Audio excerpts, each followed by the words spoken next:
What's up, family? I'm Real Mike Rob. Make sure you tuning in to the 3 Point Conversion Radio. They got all of it, and they keep it funky. Let's get it.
What up, what up, what up? It's your man, Mr. Controversy.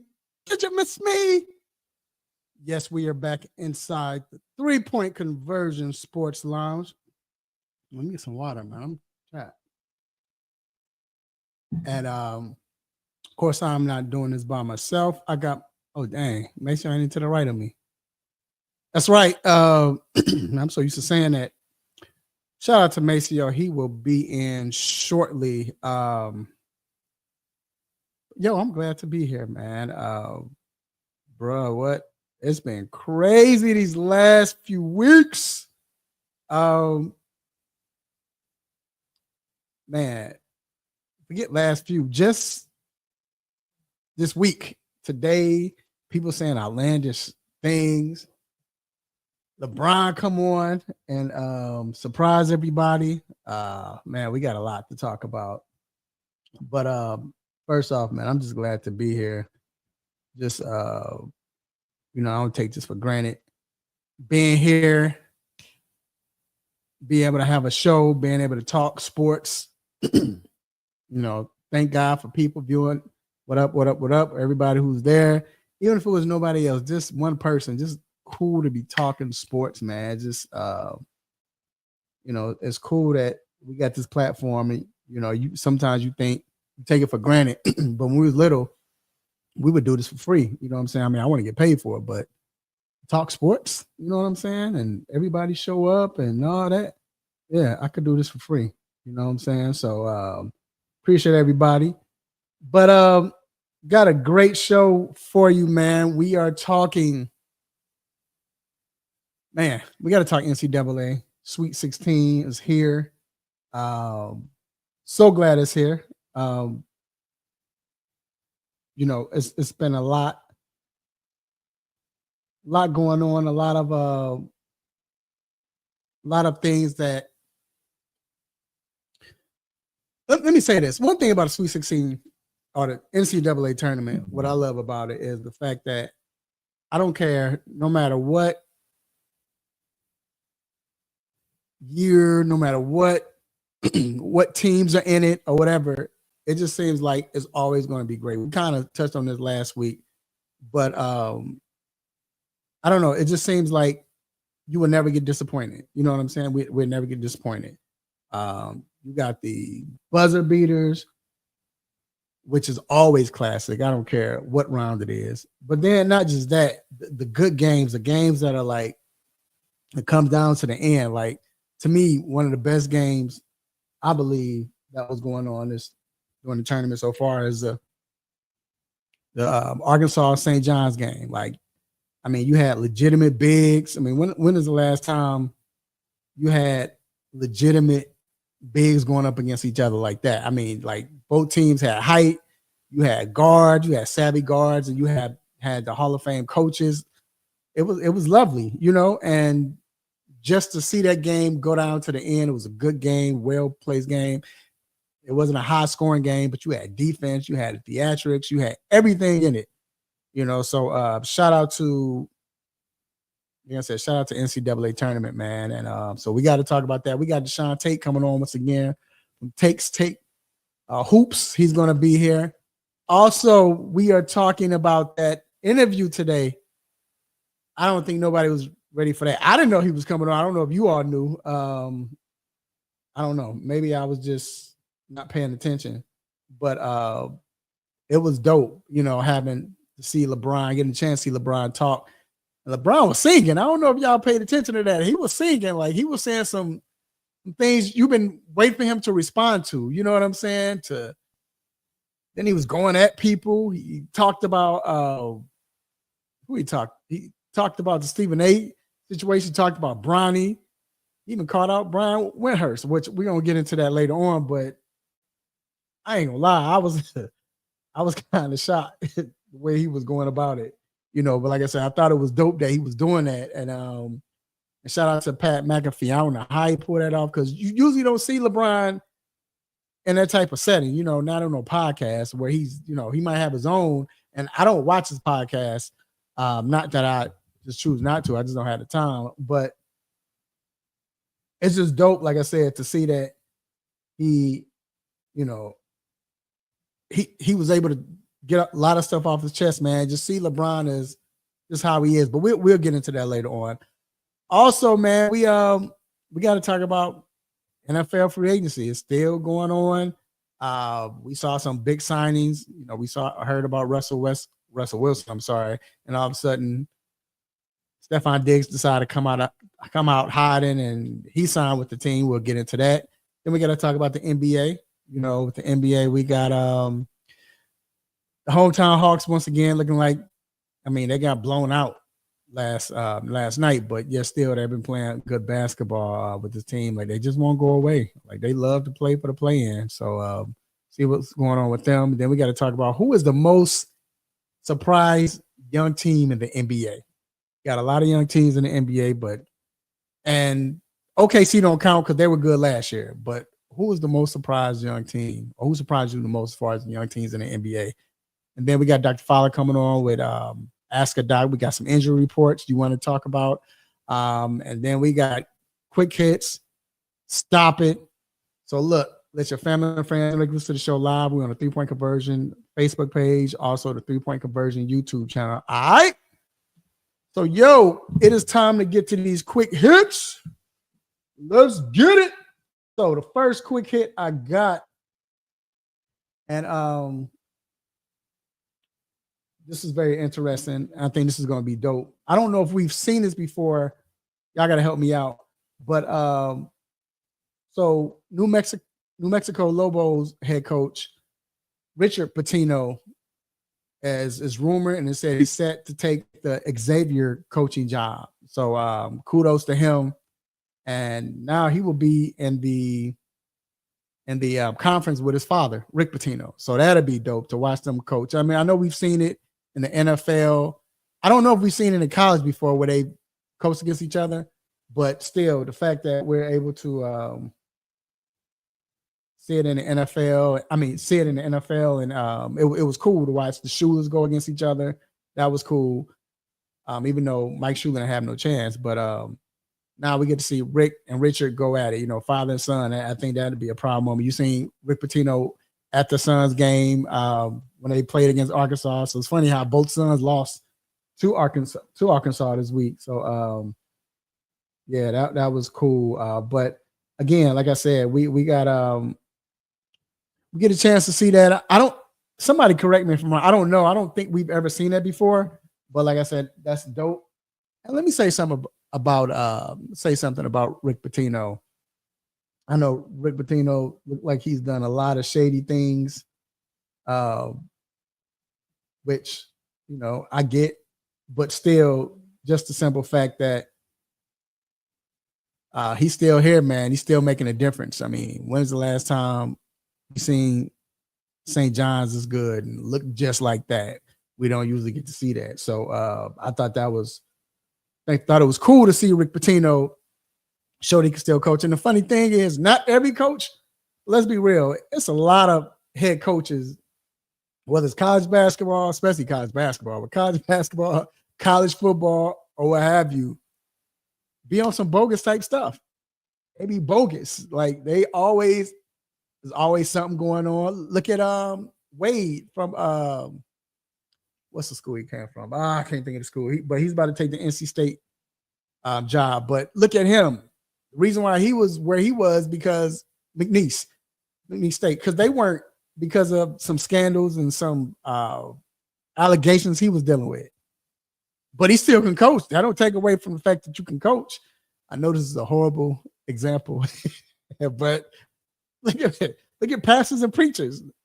Some bogus pastors and preachers in here. I hate to say it, but they're human, but that doesn't mean they can't preach or they might not be anointed. You got some fake ones that are not anointed, but I'm just saying it's like that. So, I mean, Rick Pitino's always into something, but that doesn't take away from his ability to coach, So I just want to give a shout out to Rick Pitino, man. I think what he's been doing, and what up, Jacob? How he's carried that team it's a good look for the NCAA, It's always good to see Rick Pitino back in college basketball. I'm sorry.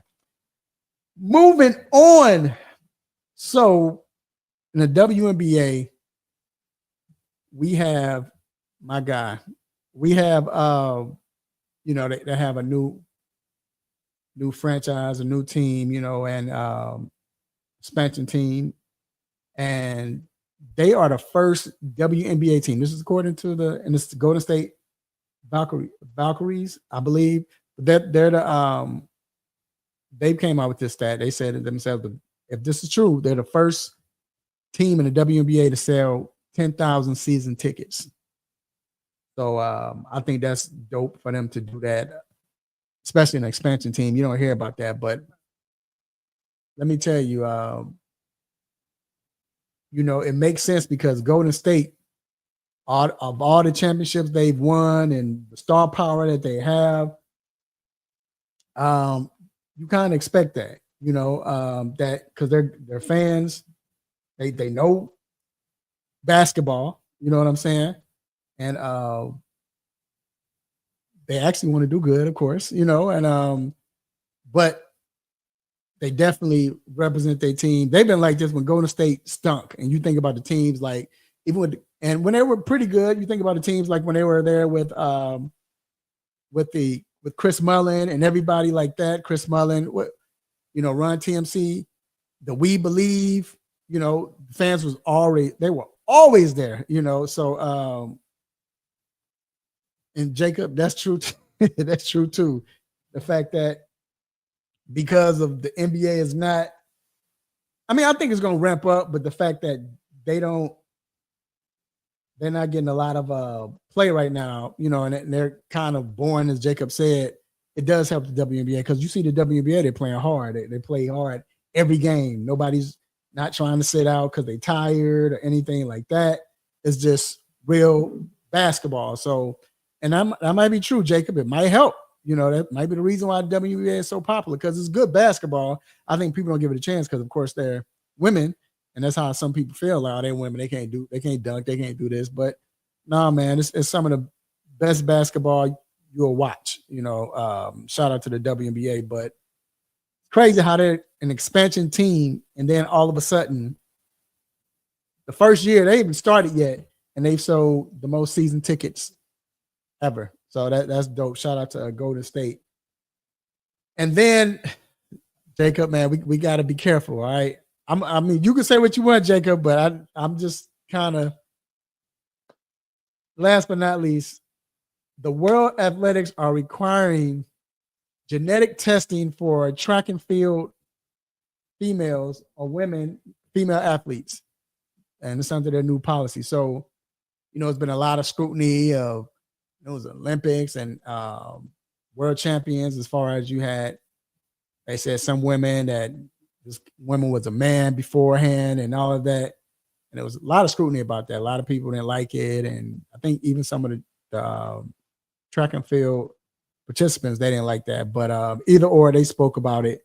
But now, hey, I know Trump going to be happy, but we're athletics. They came out with, they're going to do genetic testing now. So I got to read more into it because I got to see what'll happen if they do get caught. You know,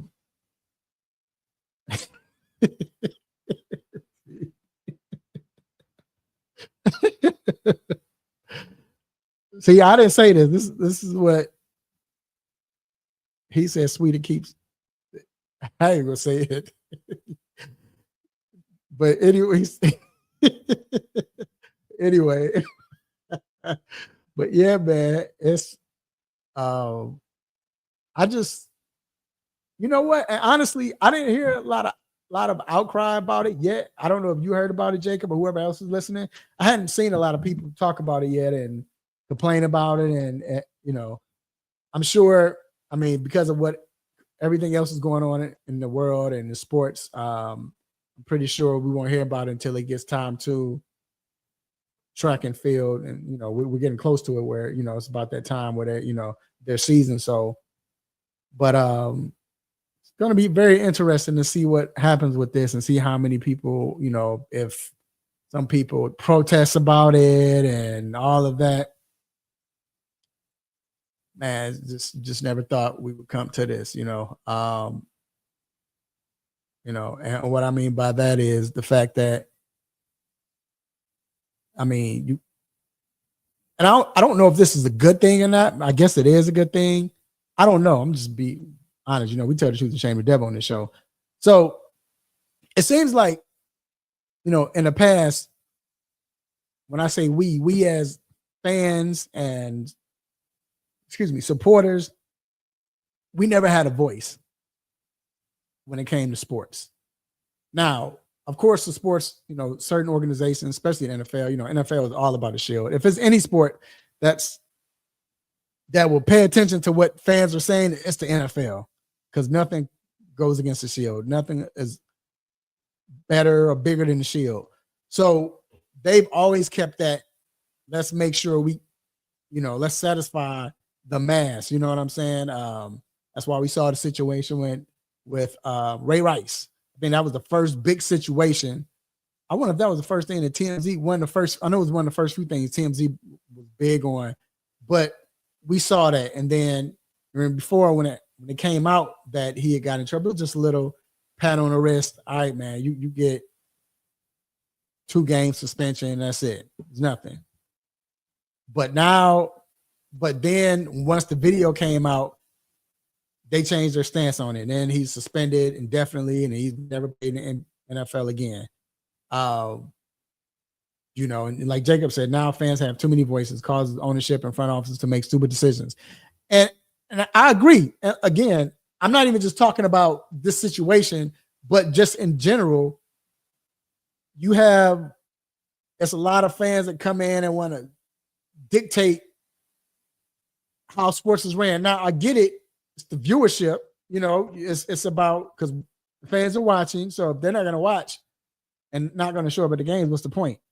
But we saw it happen with Michael Vick, and I'm not saying it was right or wrong what he did, but a lot of teams wouldn't pick him up. You know what I'm saying? Because of what he did, because of Peter, they wasn't going to do it.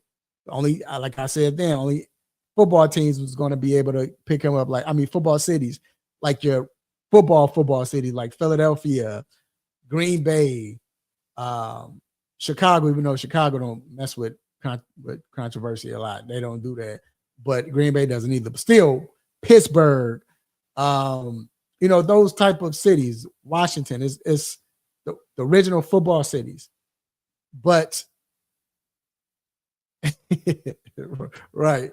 But it's just like, you know, they controlled that. Then all of a sudden, we saw when it came down to the kneeling down. Remember, they was like, no, we're not going to kneel down. No, and owners like, if you kneel, you're going to do this and do that. And it became big, and it flip-flopped. First, you know what?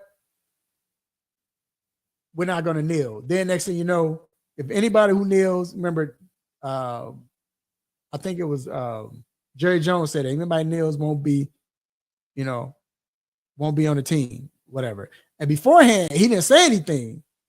And remember the whole NFL kneel. But then when sponsors got involved and everything, then next thing you know, they flip flop. No one can kneel or what have you, So again, like I said, like to Jacob's point, I get it, that you're a fan and in a sense you should have a voice, but like Jacob said, there's too many voices. Because now it's to the point where you got too many voices where the voices of sports are not people who watch sports. Like you got people who are not fans of the NFL or the NBA or anything, but because it's something that touches them, we're not supporting it and we're speaking against it and all that. But you don't even watch sports. Like with the kneeling people, I'm not watching sports, and people don't even watch football. And you have people talk. Then on the flip side, so they're not gonna let us kneel. Forget that. I'm not watching a football game this season. Boy, girl, you don't even watch football. You watch 2 games a year. What are you talking about? So, like Jacob says, it's too many voices. I definitely agree, man. So, again, shout out to them for making a decision, even though it could backfire. And again, like I said, whether I like it or not, I'm just saying that's a big decision to make. That's not easy to do. Jacob says the issues with kneelers is a lot of them started bullying the ones that wanted to stand. They got as big of bullies as the ones that mocked them. We lost the idea of having our own mind. Right. You know what I'm saying? And then the NFL to that, they start changing. So that no matter what, I believe that, what up, TJ? I believe that with the NFL, really, I believe that if a whole bunch of people, if you got maybe 250,000 folks, probably more than that, if you got 1 million to say, hey, we think the way they do kickoffs is racist or is against this group of people, whatever, the NFL will make a change because they're like nothing bigger than the Shield. You know what I'm saying? So you got different organizations, the NBA, they start making their own changes. Adam Silver, I was rocking with Adam Silver, but I think sometimes Adam Silver, he gives the players too much voice, too much say so. Like, and there's nothing wrong with listening to the players, but bro, you are the commissioner. You know what I'm saying? You can sometimes say no or say yay, but I think now you're starting to hear he's like, whatever they want, you got it, you can have. You know what I'm saying? So I mean, we're not even gonna get on Major League Baseball. Them jokers, Manfred, that joker just do what he want to do. I don't think the players even know what he's doing. So either or, these just my 3 cents. So hey, but anyway, man, that wraps up quick hits. So I'm glad TJ is on here because TJ hate this guy. I don't know if Jacob hates this guy either, but so today, and usually, honestly, we don't care about other podcasts, but I mean, don't care. We love to get flowers to these podcasts. We're all in the same family. You know what I'm saying? I'm not hating on no other podcast or one another. I mean, if they come and hate against us, then F them, but for the most part, we're not hating on any other podcasts. And shout out to the Pat McAfee show. It's dope. The fact that he could go on the 4-letter network and do whatever he wants to do. Even talked bad about him, and they hadn't touched him because they know he's bringing those ratings. So but anyway, he brought in LeBron Bartholomew James on the show today. I didn't know he was coming on, y'all. I don't know if y'all knew, but let me tell you what was so dope about that before I get into everything else. We don't ever see LeBron in a platform like that. We don't see him. I mean, he does his own. He might be on HBO or something like that, but it's always his, which is cool. I'm not mad at that. But you're never going to see him on just any podcast, And I think Kobe was like that until Kobe retired. Then you start to see Kobe. Right, Jacob. He has some business to attend to. He should be coming on lately, so I told him just come on. He's going to come on later on, but because y'all definitely want to hear what May's got to say. But I'm about to let him know y'all asking for him. But yeah, so I was shocked that he was on this platform, and but not only that, he was singing like a bird, like your boy on Coming to America, like the white guy on Coming to America. He was singing, and he talked about the Stephen A. Smith situation, which he didn't. I should have played it, but he didn't say. He didn't really go in, but he was just like, he said he's on his Taylor Swift tour. That was funny, but he said he was like, "Yo, man," he's like, he did what he did. You wait till it got on camera, then now all of a sudden you want to show up. You didn't say nothing. I agree with him with that, but whether you like what he said or not, I just thought it was cool for LeBron to speak on it. You know what I'm saying? And he didn't really go ham on it. He just, he said how he felt like, and that was the thing too today. You got to see LeBron. You got to see what he felt like, what he thought about everything. And he said he was like, basically it was whack what Stephen A. did. He didn't like what he did. The fact that, and he said, it's not, I know you're supposed to talk about my family. Talk about players in the league. I'm not mad at that, but when you start making it personal, and we all said that that's what it was. You know what I'm saying? And the fact that he, oh yeah, you gotta watch it, TJ. It's good. I watched the whole thing. I watched the whole thing before the show. It was good. He he said some stuff, man, about that. But I think another thing that I was shocked that he said was when he talked about, he mentioned I gotta mention this. He talked about Brian Windhorst. When he was like, Brian Windhorst talking about, said we played basketball together. He's on the same team. He's talking about he's my best friend. Like I don't know where, basically, like I don't know where they come up with this stuff at. Basically told him it was lying. So he cleared that up. He talked about how Pat asked him about the $1 million he spent on himself working out, and LeBron was like, "That's a lie. I've never said anything like that." So like I said, it was just dope to hear him talk about this. Jacob, Stephen A. Smith is the modern day George Jefferson, ugly little dude who created a gimmick, swag, and confidence to make up for having little. Then he got successful and became real swagger. Oh, you know what? I used to rock with Stephen A. when he was with Philadelphia Inquirer. That was back then when you would go online and actually read about, go to other websites and read, I used to rock with him. Then he was on the best damn sports show on Fox. So I used to rock with him, you know what I'm saying? And he changed, you know what I'm saying? And that's how, when you get star power, that's what happens. He did change. I will give you that. But I will say this about Stephen A. I've said it before. He might be like that on TV and all of that. But if you're in this same genre, he would take his time to talk to anybody and everybody. I've witnessed that. He's done it with me several times, but Super Bowl, he always do it. Always takes his time to talk to folks. So what you see on TV is TV. You know what I'm saying? You got an image to uphold, but behind that, yeah, he always look out for everyone. TJ, LeBron made it personal by getting him drafted in the first place. Whatever. You wouldn't do that with your son? So you saying you would not let your son get in the NBA if you had a chance to get him in there? I think he did what every father would do. And again, I don't know what Stephen A. said though, TJ. I'm like you. I wonder what he said. I'm trying to figure out what did Stephen A. say to where this really like struck LeBron. Now again, I don't have time to watch First Take all the time and everything. So I don't know what everything he said. I know Stephen A. was critical. Stephen A. ain't gonna hold his tongue for no one.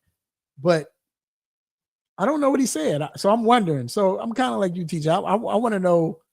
I know you say he made it personal, but I want to know what was said personal about whether it was Bronny or LeBron. You know, I guess it was Bronny because he said he always going to take up for his kid, his children, his family, you know, household and all of that. Yo, what up, Vince? So, but yeah, LeBron was singing, but he talked about how proud he was of Bronny. And he said, as a father, he's like, I don't care if I don't care if Bronny don't score a point. Just the fact that he was able to get in the NBA and not even just get in the NBA, but do what he's done so far. I mean, you remember he had that situation with his heart and everything, that scary situation. The fact that he bounced back, he didn't play that many games, but for him to bounce back and play, and then you look at how he's gotten better the last few games, you know.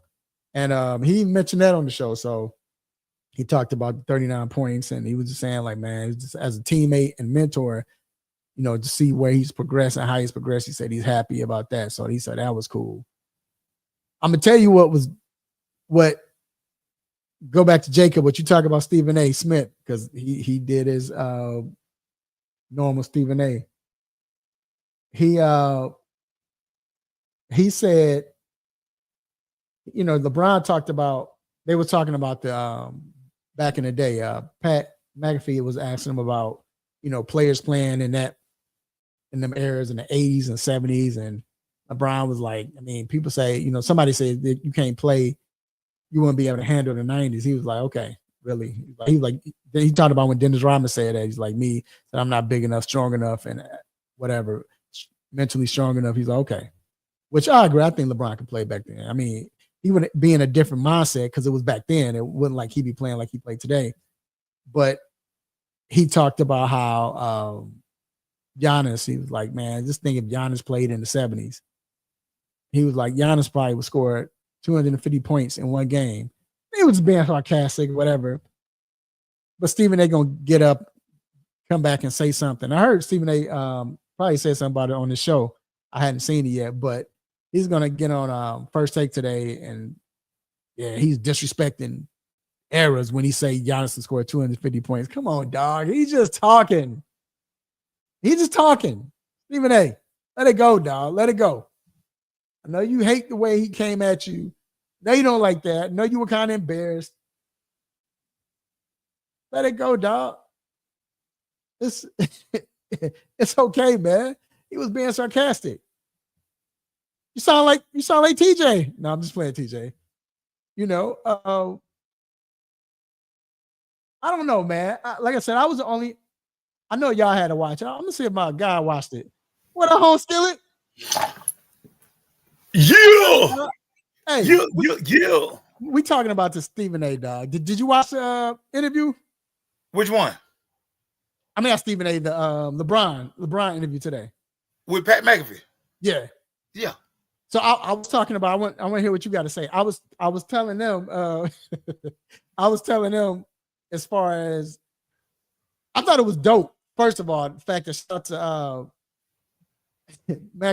shout out to Pat, because Pat was able to get him on the show. You don't never see LeBron on that type of platform, right? So yeah. So that was dope in itself.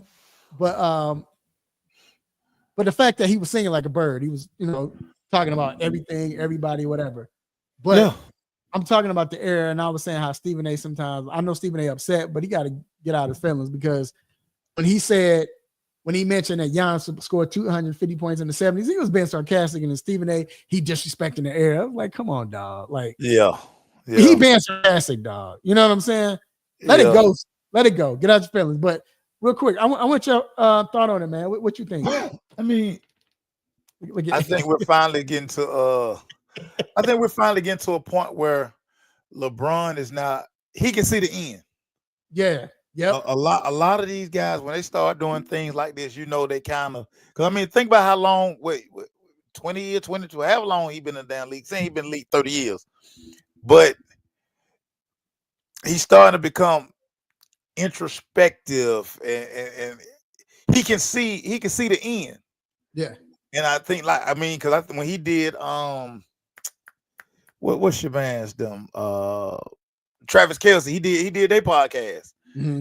And you're starting to see Even like when he on the sideline, he playing with people in the Having in the fun. crowd. Like, he giving people high fives. He understands that his legacy is cemented. Mhm. I say this all the time. You're really not gonna appreciate Bron till he's all the way away from the game.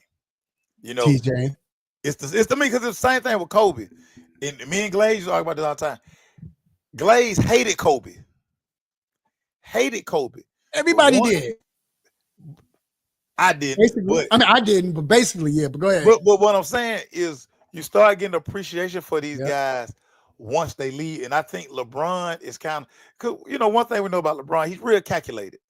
So Yeah. he's setting up something Yeah. down the line. And it looks like it. It looks like the way he was talking, he was so candid. And we got to experience that when Vince came in. Vince even said it. Vince was like, man, it's like when he got to Atlanta, he was in his 18th, 19th year, something like that. And Vince was like,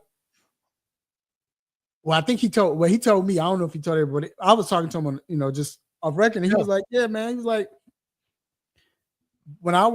he said, I enjoyed this now because beforehand, I didn't want to speak to the media or whatever. But as I've gotten older, and it's about you enjoy be able to talk and tell your truth and all of that. Yeah. I mean, we know Vince definitely had your arm, boy. You talking about getting your arm in shape, but if you recording with your phone, that joke gonna give you a 5-minute answer. Yeah. I mean, but with all these guys, think about Trey rookie year versus how he talks to us now. Exactly. These guys are starting to, like, for especially a guy like Bron, who's, I mean, really, what else can you say about him? I mean, he's done it. I mean, he's done it all. Right. And again, you're not gonna appreciate him till he gone. Again, they did with Kobe, KG, a lot of these guys. Larry Bird. I mean, you just because, like my uncle says all the time, the only person who gets the view through rose-colored glasses is Jordan. Like, we've just romanticized Jordan so much that he can't do nothing wrong. Right. In most people's eyes. And I think for Bron now, he understands that, okay, here I am. I'm at the end, we could make a run this year or we couldn't. But all my good days are way behind me. So now it's kind of, time to start talking about this stuff. It, like I said, it was cool to see him kind of in his life because he don't do this. No, he don't. And the cool thing is, thank God I've had a chance. I've had like 5 encounters with LeBron, like off. And every time it's something funny, whether I was clowning about his age, and the night of his birthday when he scored 40 something, and this is doing shoot around. He's like, I'll never get old. I remember him telling that. We both laughing. First time I met him, we talked about his son, and the time when he told me about when he had a candid conversation with me, like, nah, man. He's like, the only time I'm not having fun, the only time I didn't have fun was in Miami. Just before he told the world, before he had his podcast, he told me that. And we talked about Jeezy and everything. So he's always been cool. Even the last time I talked to him, I showed him this video that I had of him. Yeah. And we sat there, we laughing, walking. He took the phone from me, looking at the video, cracking up. And Bron is cool, but we never get to, you don't see because he's done such a great job of just guarding his image. And he don't give you much. It's like, I'm the basketball player, I'm the family man. I don't give bulletin board material. It's this, and this. My regiment is this. I'm the king. Akron. Right. He has a script that he goes down, and it's so funny. I got a funny video. He always understands. He one of those guys always say he understands the moment. And he understands that, of course, the camera is always like, he can't go nowhere without the camera always rolling. We've covered every team in the NBA. Even to this point right here, nobody packs it in like LeBron. No. Like, people are his pregame. People are like, they done filled up the bottom bowl. Yeah. because they want to get in and just get a glimpse of him, and he knows that. It's the reason he come out the way he come out. He's aware of everything that's going on. He understands. He know he the show. He knows. Matter of fact, I'm gonna play the video on here because I asked him honestly. I was like, "Yo, you want me? I got this video. I want you to think." I never played it. I had it for 3 or 4 years, but I want to make sure you cool with it. I'm gonna play it on next week. And he laughed at it, cracked up. But basically, it was because of that. That was the first time I remember sitting there like, "Yo, this dude. This is how Jordan went through what he went through with cameras." Because he was like asking us, "Is it a back way out? Is it another? Hey, is it a back way through the locker room? How can I?" Because it was fans. I mean, it was stars. I'm talking about movie stars, all these people, other athletes acting like groupies, and LeBron's like, "I don't want to talk to nobody." Yeah. So, but hey, what you think about this though? LeBron hitting the fact that TJ. Here's another a nugget. He said he was like, "Look, I understand. I know I was the first pick in Cleveland." He's like, "But I understood. I understood the assignment. I understood that I'm from Akron. I'm from Cleveland. So hometown guy." He said the ball dropped that way. I understand the NBA wanted the ball to drop that way. So he hit it like, oh, they made that happen. But the fact that you would hear him say that, it's like, it was like, whoa. So like you said, he setting something up because I've never seen LeBron. Even when he was younger, he wasn't like this. And we all know he's fun. We see him on the sidelines, when he used to do the pregame thing in Cleveland and all of that. But he talked about everything, bro. It was dope. Because he's at the end, dog. He understands, dude. It's over. It's time for me to start opening up in maybe 10, 15 years from now. He gonna give us his version of the Last Dance. Yeah. You know what I'm saying? He probably got so much footage somewhere stocked away. Brian is calculated. Like, he always know what he's doing, man. He always know what he's doing. But shout out to Pat McAfee because Pat had me rolling. Pat caught him out. It reminded me of us, man, when he caught him out. When he told him, hey, he was like, yeah, man, because he was talking about his flopping. And then he was like, yeah, because he's like, we talk about you, and he said, we talking about Pat Mahomes. Hey, y'all flopping. It caught him out, but it was cool. LeBron laughed, and it was dope, man. So like I said, it was just, it was cool. I think, like you said, the world won't embrace him not until he retires. Same way they did Kobe. Me and Stephen A went back and forth with that. He's going to say that, nah, they love Kobe when they didn't. No, they didn't. No, they didn't. I love Kobe, and they didn't. I saw it. It was they trying to be like Jordan. They hated Kobe. They hated Kobe. Jordan carbon copy, and they was like, everything about Kobe is fake. So many people are like, man, Kobe fake. All that's fake. Really and truly, in his retirement, and then you start kind of seeing the softer side of him. He started doing interviews. He never did these interviews.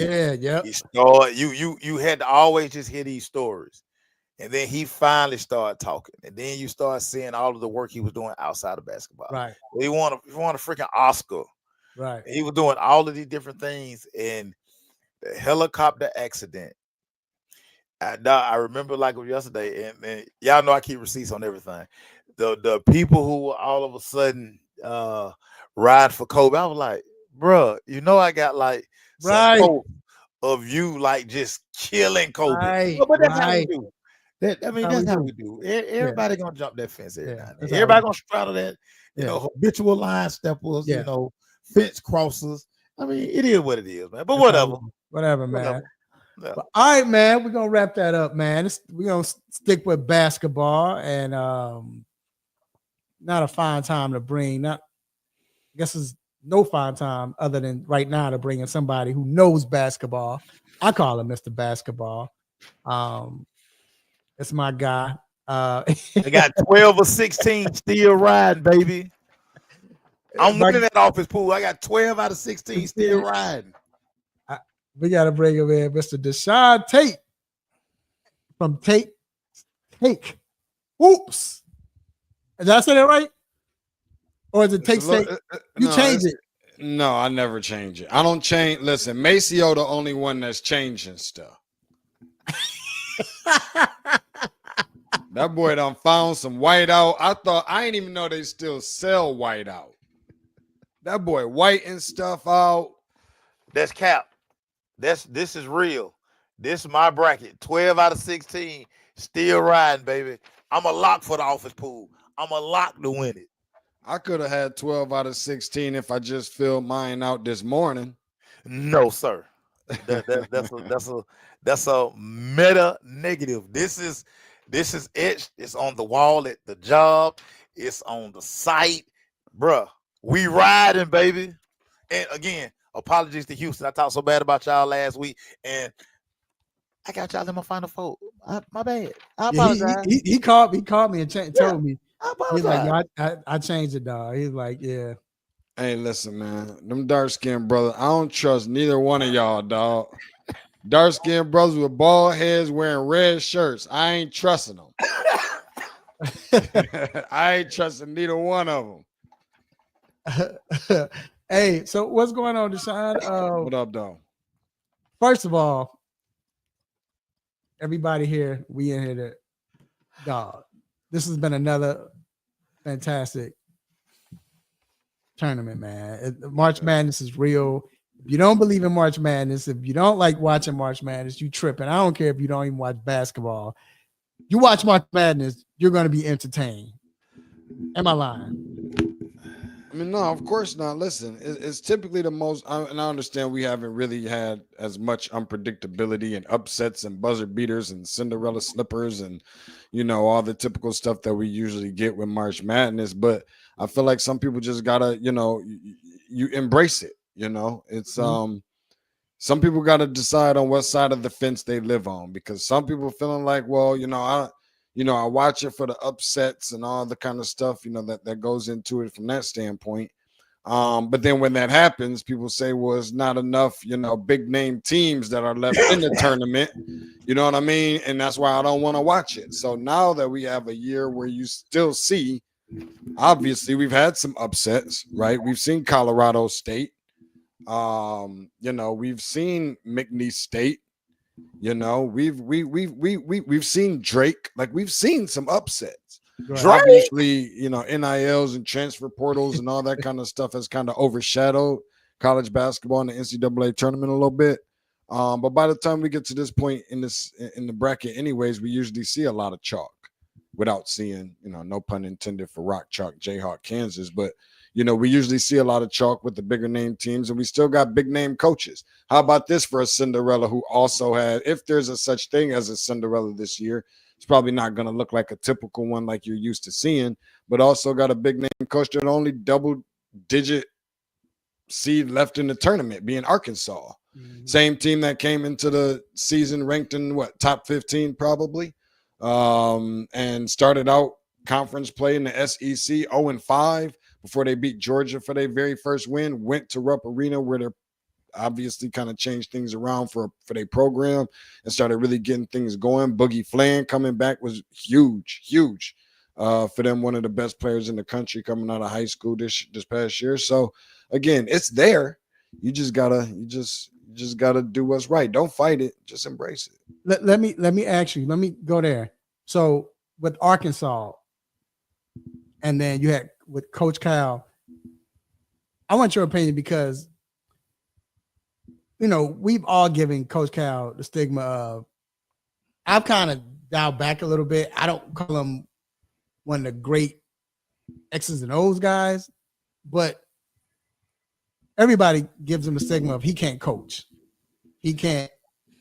And when you look at Arkansas, they have talent, but this is not one of his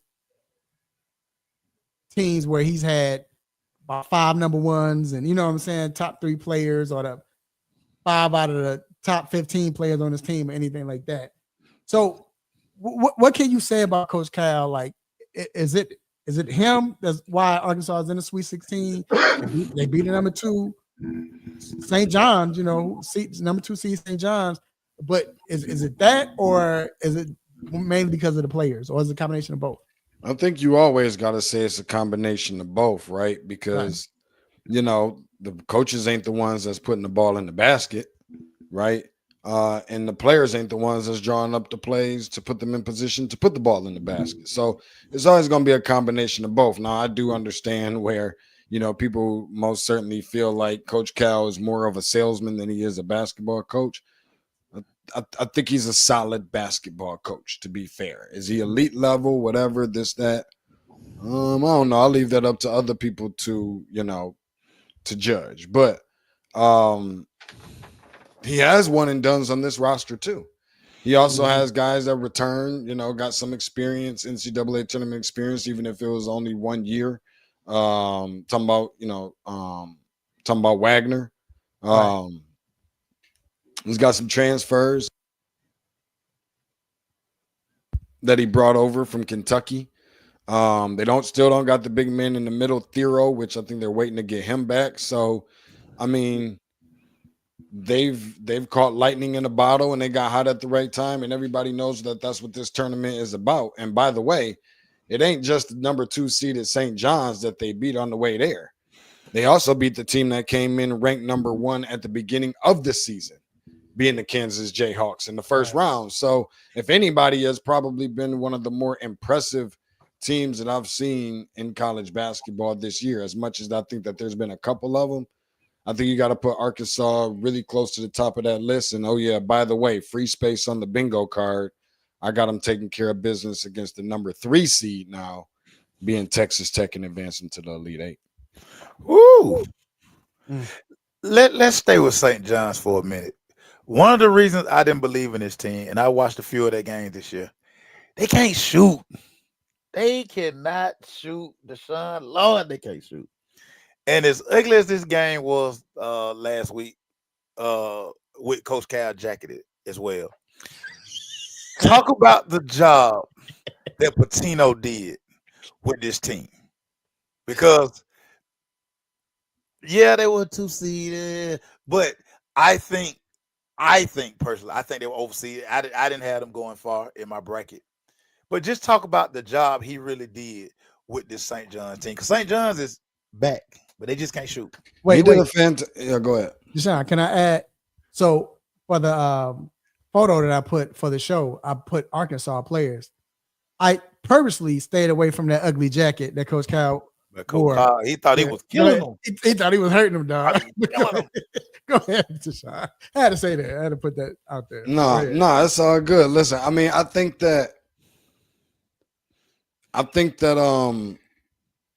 did a damn good job, to be honest with you. I mean, you brought St. John's back from the dead. And we can say that about, there's not a lot of programs we can say that about. We're kind of still waiting on Georgetown to get back, and some of those, older programs to kind of get back to the prominence of which, where they used to be. But they're not that. We've been waiting on UNLV, if anybody's really been waiting on UNLV. Shout out, I guess, to Josh Pastner, who's the new head coach over there. Lord, they ain't going to win nothing. Now, so, they ain't going to win nothing. That being said, I mean, whenever you got somebody like a mastermind, like, a basketball genius like Patino to come in there and do what he did in New York, without the greatest talent in the country, without the McDonald's All-Americans, without the top 50 ranked players and top 100 ranked players and this, that, and the third, I mean, you got to give him his credit. You know what I mean? The Big East is also, sure, it's not the old Big East, excuse me, but it's still one of the more prominent Power 4, Power 5 conferences in the country. And not only did he win the regular season championship, but he also won the conference tournament championship. And I think that it was a justifiable 2 seed, more so because of the fact, and I know there's some people over at, some other programs that might feel differently, but I think it's more of the matter that it was justifiable because of what they did, taking care of their business. People gonna say, oh, who they play or who they put in front of them. They did their job. Whoever was in front of them, they did their job, number one. And then number two, I think they got some help by some other teams that ended up losing while they were still winning. And I mean, that's just how the cookie crumbles sometimes. So I would be remiss if I didn't bringing this team up and allow you to talk about this team. And I have a question about this team because I'm a big Michigan State fan. Not as big as you, of course, it's your hometown and everything, but Not many are. I love Michigan State. I've always loved Michigan State. And I've said it so many times, last 20-something years, 30 years time. Izzo is my favorite coach. College, always my favorite coach in college basketball. So, but my question is, they've started out slow in both games and they bounced back. Is it because of who they played? They were able to bounce back, or is it that okay, this because they were number 2 seed as well, or is it that they haven't played their best basketball at once yet, and that should be coming up soon? Should be coming up soon. Better be coming up soon. You know, or coming up soon is gonna be the first thing smoking on Friday night, headed back to Lansing. That's just the way that's gonna go. Right. Because you know, obviously Chris Beard got himself a good team over there too, representing the SEC, excuse me. But you know, I think that in some of these games and being there live to see it in person in Cleveland last week is Michigan State has played these games by making it really hard on themselves. Like they've complicated those 2 games more than they have had to. Now, granted, whenever you're whatever seed, especially if you're Michigan State, if you're Bryant, you know, and you play in Michigan State, or if you're New Mexico and you play Michigan State, you're gonna give Michigan State your best shot. Yeah. Now, obviously, they're not the only ones that is getting the best shot of an opposing team. But you know, again, that's just the way that it is. They're not a great 3-point shooting team. I think they've gotten better at shooting from 3, but that ain't really saying a whole lot in comparison to how bad they have been during the regular season. I'm talking about the worst. I'm talking about 363 NCAA Division I programs, and they're 363rd for a good portion of this season from 3. Now, you might, depending on what side of the fence you live on, you might look at that and be like, yeah, that's terrible. That can't last very long. Or you might look at that and say, you know what? If they shoot that terrible and they still winning, Right. there's a possibility that we might end up seeing one of these games where it's like finally they break through and they can't miss, or just whatever the case may be. So again, I think something that has really helped them out a lot is the fact that they have some things that a lot of teams don't have.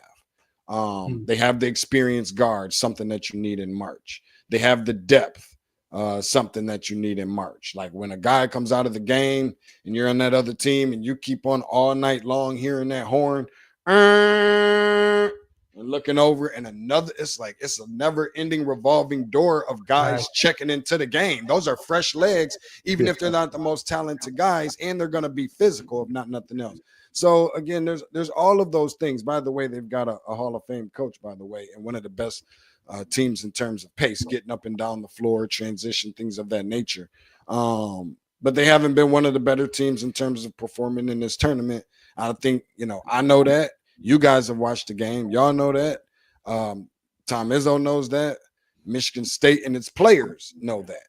But they also know that they can't afford to come into a situation like that and with that approach 48 hours from now. And here's the last thing I'll say about Michigan State. I think that it's pretty clear that everybody knows, especially around this time of the year, Michigan State has had the success that they have had primarily based on being an underdog, not a favorite. In these 2 matchups, they've been the favorite.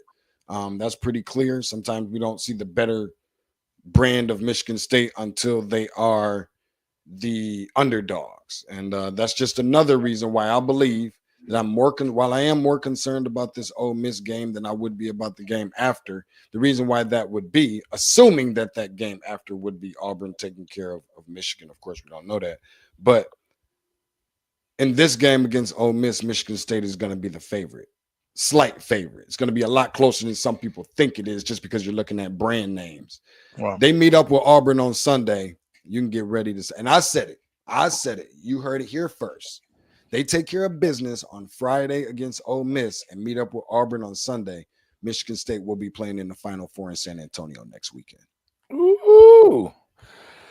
So, Deshaun, I have to ask this question about I want to keep it local real quick because the Georgia Bulldogs, yeah, I don't know what that was. Their first game. Will we ever, especially with the talent that's in this state, why can't Georgia and Georgia Tech get it right? Like I Georgia think they got embarrassed us separate. in the Yeah. tournament. They embarrassed us. They embarrassed this great state in the That was tournament. embarrassing. Yeah, that was Yeah. bad. Like, what are y'all? Deshaun, help me Yeah. out. No, Help me I'm out. with you. I'm with you, Macy. I think one of the first things is the type of season that Georgia had and has had, including some of the recruiting under head coach Mike White, has been pretty good by Georgia standards, by UGA standards, right? Making it to the tournament alone is a success if you're the Georgia Bulldogs. Let's just be transparent about it, Right. right? You're right. That being said, you run up against a team that I think is very good, one of the higher teams that in terms of rankings coming into the season. I think Gonzaga was a top 10 team coming into the season. Obviously, they didn't look as good throughout the duration of the regular season. And, you know, when they run up on a buzzsaw like Houston, which they kept it very close against them too. Maybe Gonzaga was a little bit, underseeded a little bit. And that's just a bad matchup for Georgia. I think Georgia had to be in a perfect situation if they wanted to win that game against a team. But that was the 1, 8, or 9 seed, the 1, 8, or 9 seed, probably besides Creighton, that I think Georgia unfortunately could not afford to match up with. And they ended up getting one out of those two, and out of Creighton and Gonzaga, just happened to be Gonzaga. So it was a poor matchup all across the board. But Right. I think we do sometimes got to give them a little, maybe not grace, but I'm a little bit more graceful on them than I am at the other school, obviously, because I think it's pretty clear and evident, especially since I've been living here for almost 20 years now, that I think that, I call it play school. Georgia Tech wants to play school. The education is more important. The academics is more important. They want to get guys that is going to fit the Georgia Tech brand. Yeah. They're not concerned as much with winning basketball games. And I hate that for Damon Stoudemire, who I know wants to win. But that's just what the program is and has become, unfortunately. It's not Bobby Crimmins and, all the guys, the Lethal Weapon 3 and all that they used to roll out there. It's just not that anymore. But why you can't get 17, 18-year-old kids to come to downtown Atlanta, Bruh.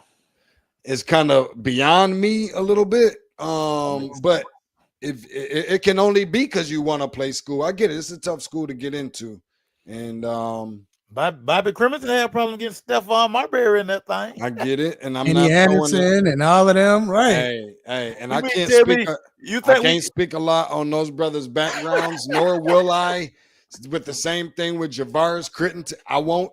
You know what I mean? I don't play that game. I don't play that game. like Steph Marbury was going to class? No, I get it. Hey, listen, I He get was it. running but shoot all day. I used to see him. I get it. I wish I wish it didn't work that way either. It's crazy to think that Georgia is becoming slowly, but appearing to become the basketball program to represent this state. And I think that if you're Georgia Tech, you got to you shouldn't even have to take a long look at that, to be honest with you. Like you have to have some pride about yourself, to be honest. Yeah. Well, Sean, man, we appreciate you for coming on, bruh. Hopefully, we'll see you next week before you go to San Antonio.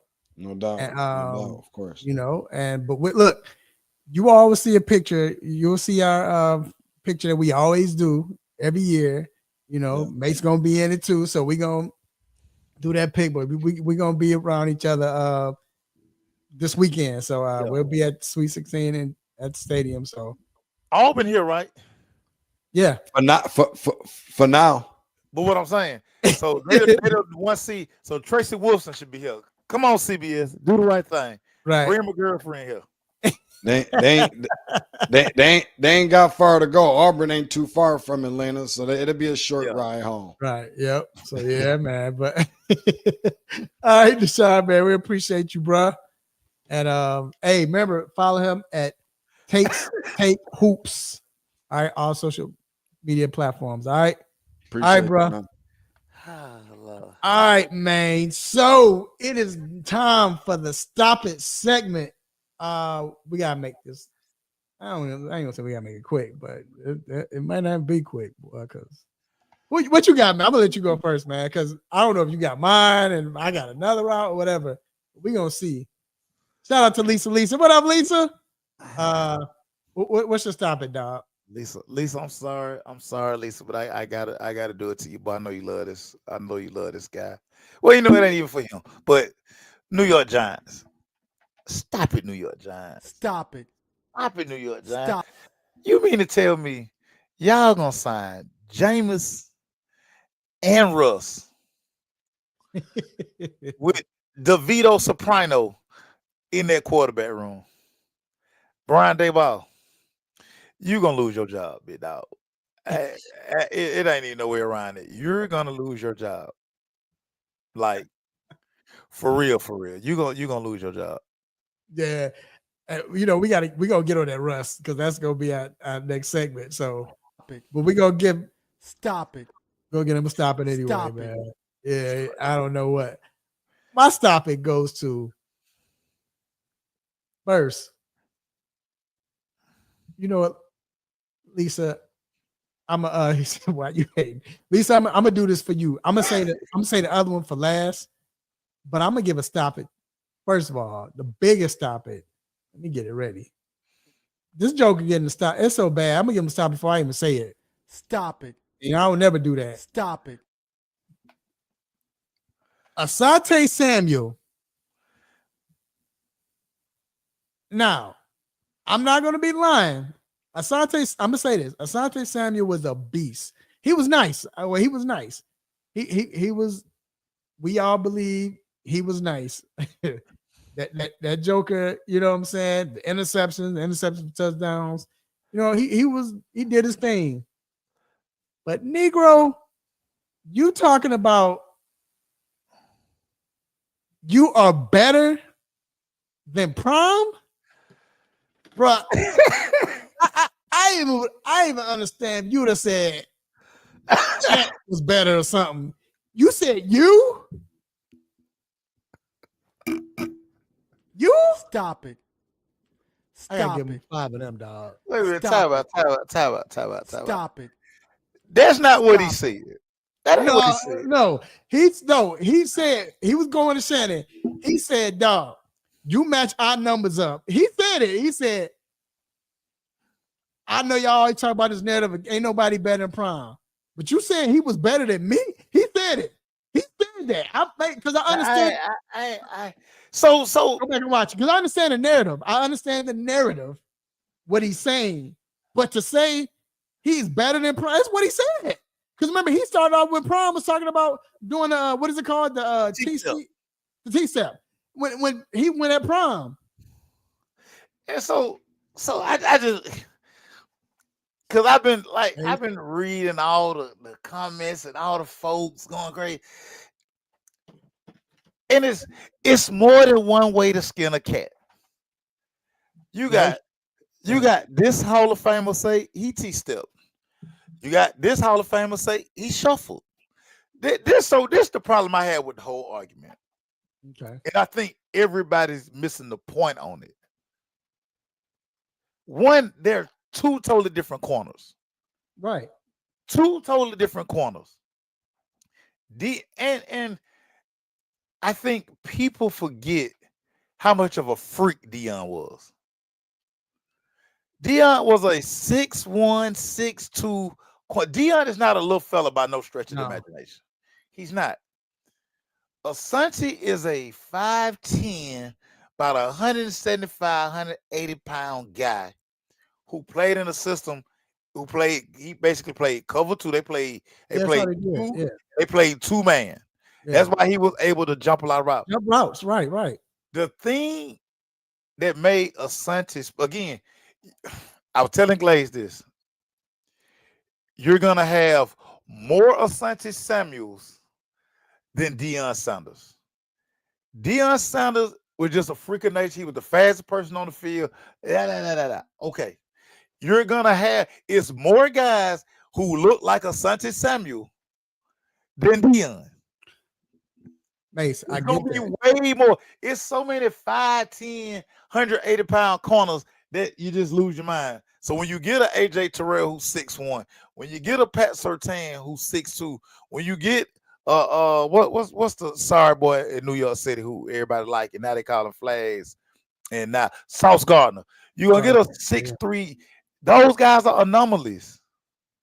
Deion was an anomaly. So what Asante basically saying, yo, look at my numbers in a 5-year straight. And I know everybody gonna say, well, they didn't throw it Deion. Yeah. Okay, we know that. Because he was the fastest person on the field. But let's not discredit what Asante No. And that's why, right. And that's why I started with Asante was nice. He was a beast. I'm not out, and I would never discredit Asante because Asante was that guy.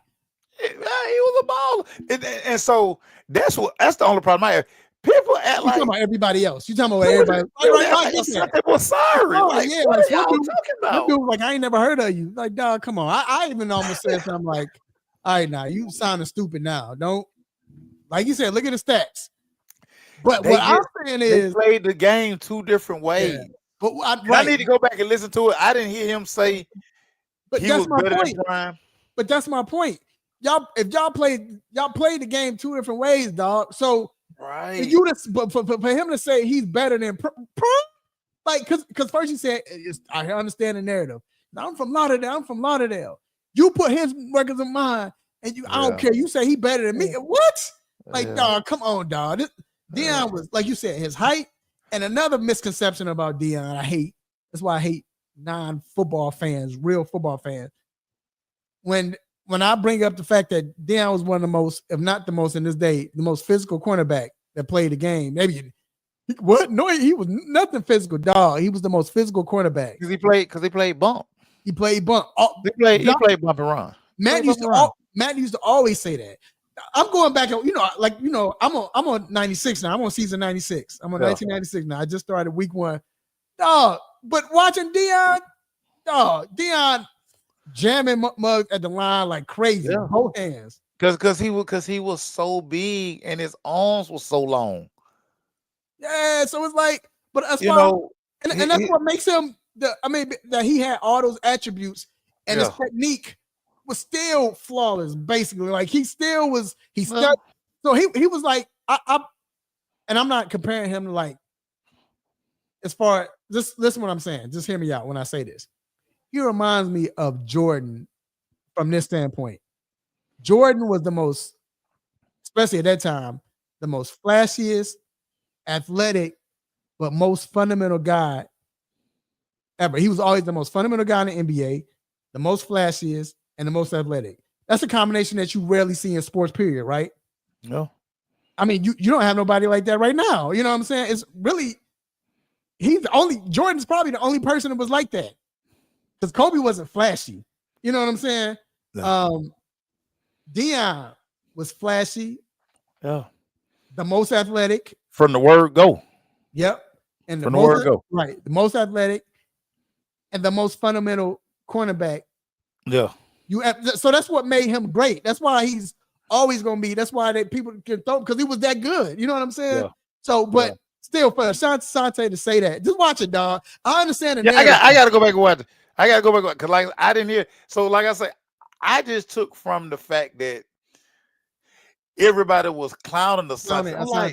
I'm like, he was a beast. Yeah. Now y'all don't know what y'all talking about. Right. Asante was a beast. Throw the ball over there you want to. He gonna get it.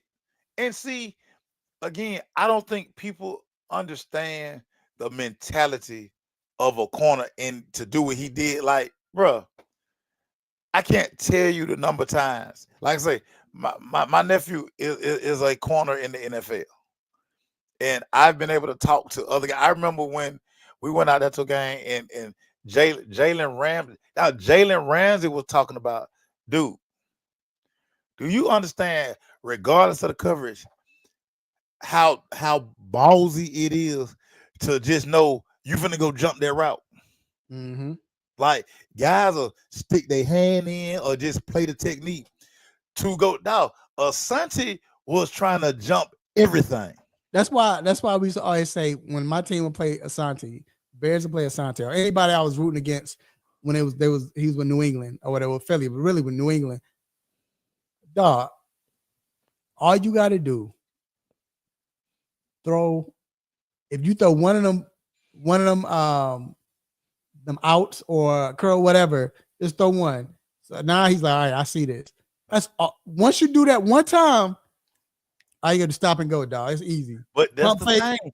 Go watch tape. They couldn't get him on it because he was smart enough. He would grab you because he knew. Oh, yeah, he knew. He knew he was a gambler. Right, but you know what I'm saying. Jalen Ramsey out his mouth told me, my nephew Ricky here, dude, you will be hard pressed to see guys jump right. I'm the highest paid corner in the league. And bruh, do you know what it's gonna take for me to jump a route? Right. Because if I guess wrong, boy, it's a wrap. But that's what. But that's why I said he was the best at that, is jumping routes, and Asante doesn't get the credit that he deserves. Like I think Asante, I think he should be Hall of Fame. I think he should make it to the Hall of Fame. No. Yeah, I mean, you know, it's. I mean, but that's not good. Like I think he's. You look at his numbers, his stats. He won 2 chips. Yeah. You know, and he was big in the big games. Like that's Hall of Fame right there. Like not first ballot. They hold that interception he dropped again. They hold that again. They hold. Oh it yeah. Again. They hold that again. So Lisa, I hope Lisa didn't go nowhere. Lisa, where you at? So this is my other topic. My other topic goes to Mrs. Ramsey, Jaden Ramsey. I'm not Jaden Ramsey, but Jaden Daniels, Mrs. Daniels. For cock blocking on her son Jaden. Now I know it's rumors to say they cousins, but ain't nobody gonna do that if they cousins. They ain't in church. It wasn't like they weren't supposed to be talking. Like y'all talking too much. Let me sit between y'all. No, so it wasn't. No, it ain't no way they family, and she sitting between them, unless the camera showed that after the fact. But we saw when she came down and she sat next to him. The next thing you know, so no, so Miss Daniels. Until I get the facts that y'all related, which I don't believe that, a speculation. You got to stop it. Stop it. You get 2, because stop it. Acting like you trying to. I understand you. Like, look, he got to be. We got to keep him focused, and you might know your son better. I get that, but Miss Daniels, I don't know if you know what you was watching or you know what was going on. You know who she is. You should, but if you didn't, this ain't no skeezer. This ain't that one you don't want. She about to make as much money as not probably more, but she gonna make some loot. She ain't gonna be broke. Like she's not gonna be broke at all. You know, she's not broke now. Well, everybody be talking that. What's it? Everybody be talking about what you bring to the table. Oh yeah, she bring a lot to the table. She bring a lot to the table. Miss Daniels, she good, and it's only gonna get better. It's only gonna get young. Better. She's intelligent. She's pretty, and she can play. She gonna be top 3 in the. She might be the top player in the WNBA. You know what I'm saying? We pray to God this injury don't set her back. You know, but one more time, Miss Daniels, you get a. Stop it. She hated hard. All right, man. So look, let's get to this. You mentioned it a little bit with Russ and everything. Russ, and then you got Jameis. I thought they cut Danny DeVito. I know we call him Danny DeVito. No, not yet. Not yet. He's still in the quarterback room for now. Okay. So they signed Russ. Mace, I'm not gonna lie. The management for the Giants, like I thought they did great in free agency. I mean, they went hard at it, but I think they did great in free agency. But my thing is the owner, what's the owner's name? Mara. Yeah. Mara. That's right. Mara. I know Mara. I thought I was pronouncing wrong. You said Mara. So, Lisa, this is my thing. Yeah, that was wild. Look, but this is my thing. You're trying to make up for how you all were embarrassed by your GM and what he did. Yes, y'all kept Daniel Jones. You cut out the bag the fact that y'all didn't want to sign a Barkley. Yeah, and the GM said, I didn't like this joker gonna get 2,000 yards or something, and he did. And you lucky he didn't play because I'm glad he didn't, but I ain't gonna lie. If I was him after hearing that to break the record on y'all, that would have been sweet justice. But either or, and then y'all kept Daniel Jones. So now y'all look so bad. Y'all cut Daniel Jones the next year, replaced him and cut him, or benched him and then cut him. But here's the thing, Mace. And they still could do it. But I was shocked at why would you go get Russ? Why are y'all trying to win now? Like, this is the last. That's my thing. Like, dog, y'all got a young team. Go get Shador. It's the perfect place for him, I think. Y'all set up. Yeah. Get Shador. Yeah. Y'all, they still could get him. And maybe he can learn under Russ. But do you want him to learn under Russ? Because I got some info that Russ be on some BS sometimes. You know what I'm saying? Yeah. Just so that I've heard that. Yeah. Russ be on some BS sometimes. And I got that from the horse's mouth. Not Russ, but some man. Yeah, right. Either or. Right. Mr. Unlimited, he funny. He real funny style. He on some bogus stuff, man. He So, real funny style. but my thing is, bruh, why are they so in a rush to try to win? Like, y'all not winning the Super Bowl this year. Like, what? So this is my theory, and I wholeheartedly believe this, and I've been looking like at every angle of this, and I've been talking to my people up top. This is what I truly believe. I think if me, you, and the crew of people, if we got Mr. Mara like at the bar, and we just taking shots of Cuervo or whatever we drinking, he would tell you in a heartbeat, I should have fired them folks. Yeah, definitely. I should have fired Dayball. I should have fired. I should have fired everybody who was in that documentary, the Hard Up. Should have fired everybody. Even the black dude, that was the sister dude that was. but he didn't fire him because he's looking around. He's like, here I go again, hiring a coach. I keep firing coaches, hiring coaches. I look like all these other folks who don't win. And now he's sitting there like, man, it's no need to draft a young rookie with this group. Cause I'm gonna fire him. Why draft Shador or Dart or whoever? Why draft one of these young rookie quarterbacks when the staff that draft them ain't gonna be there? My next coach might not like the quarterback. So next year, because the Giants probably gonna be sorry. They probably gonna be 6-11. You know what I'm saying? 5-12. So he the inevitable is gonna happen. So he gonna fire them guys. So he like, my new coach who comes in, I'm gonna let him pick his quarterback next year. It's no need to draft one of these young boys because Dayball need to win now. And Dayball probably looking at it like, bro, I'm not finna be around here trying to teach a rookie my offense. And it's gonna take him 6-7 weeks to get it. We're gonna be 0-7. At least between Jameis and Russ, they know how to play football. You see what I'm saying? They might not play winning football, but at least I know when we go out there, we're gonna look like a competent football team. And not like have a rookie who's gonna probably mess around and throw 25, 30 interceptions. Now, okay, they still can pick him though. I mean, and they're not gonna pick him. They not gonna pick him. Why would they pick him now? Man, why would you pick him and you're not gonna play him? But this is my problem with all of this. Is Mara right now, you're doing what you did last year. You stop second guessing yourself. Do it because it's the thing. You should have fired everybody. Right. You should have. Not like you said. If he's using that logic, he messed up. If you're using that logic of Well, I'm gonna just fire them. Because one thing I do love about now again, you're not firing the GM in Chicago, whatever. One thing I do love what the Bears did, it wasn't about saving face. They was like, man, forget that. They fired the OC after 6 weeks. This joker got to go. They just hired him that year. You got to go. And they fired a head coach. Right. You got to go. So at this point, it's like, hey, we messed up. It's cool. We're gonna start over. But you earn respect from your team when they see that. Come on, that, hey, my bad. I messed up.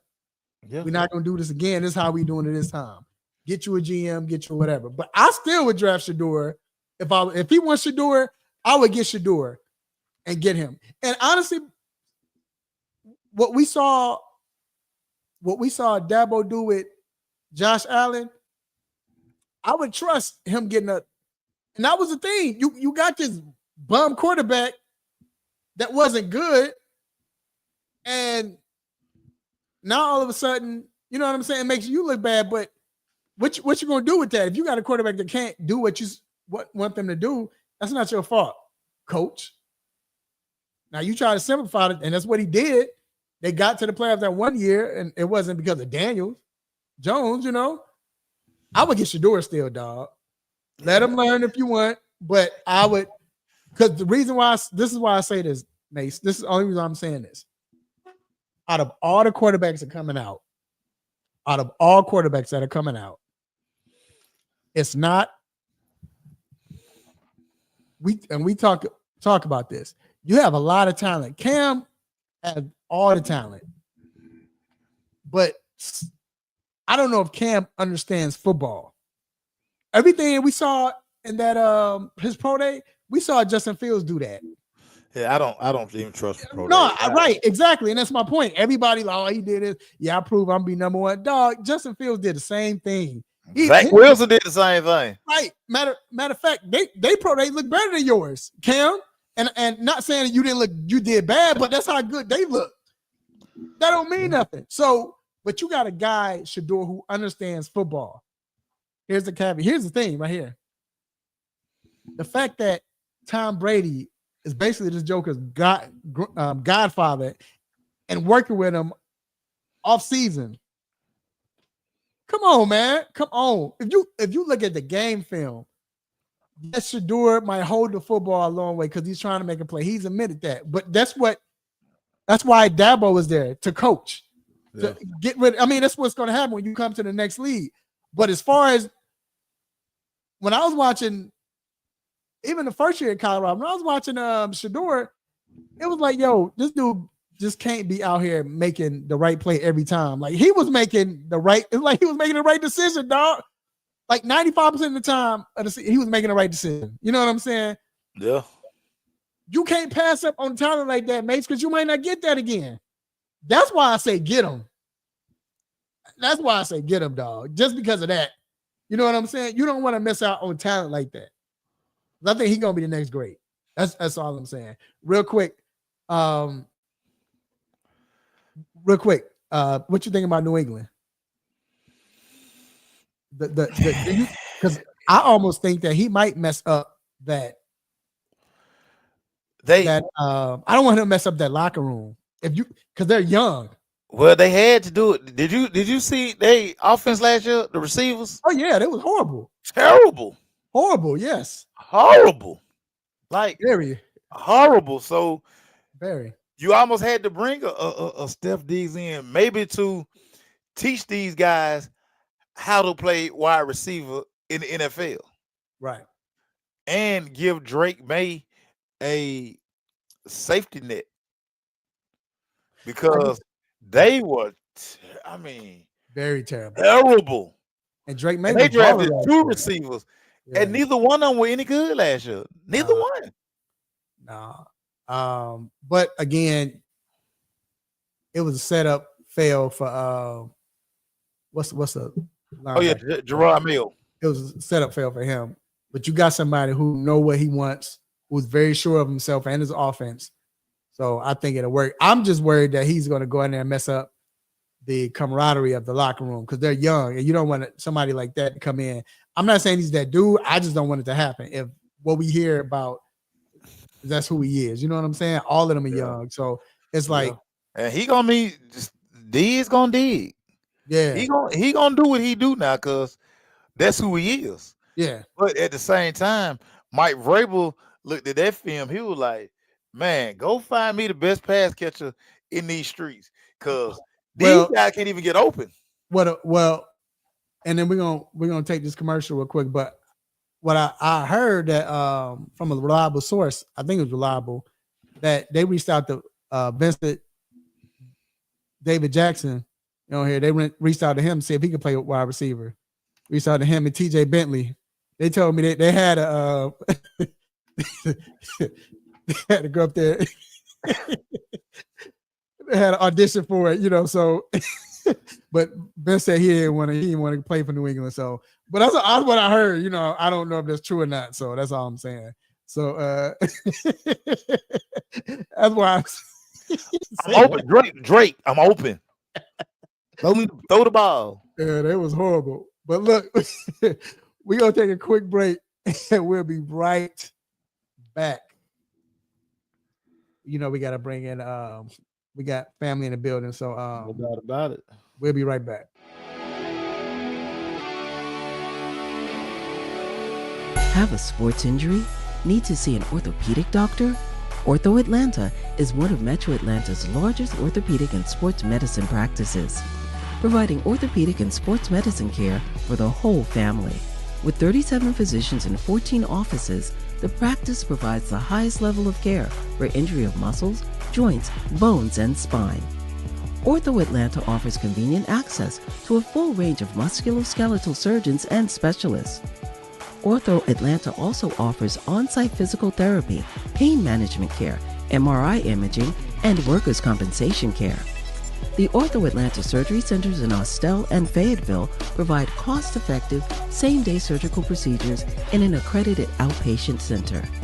Hip, knee, shoulder, back pain? Ortho Atlanta has you covered with specialists in all areas. Same-day appointments, orthopedic care for the whole family. Ortho Atlanta, Atlanta's choice for orthopedic and sports medicine care. Learn more at www.orthoatlanta.com. It's Kalen DeLoach, linebacker. This is Tyler Van Dyke. I play quarterback for the University of Miami. What's going on? This is Shador Sanders. You're here listening to the 3-Point Conversion.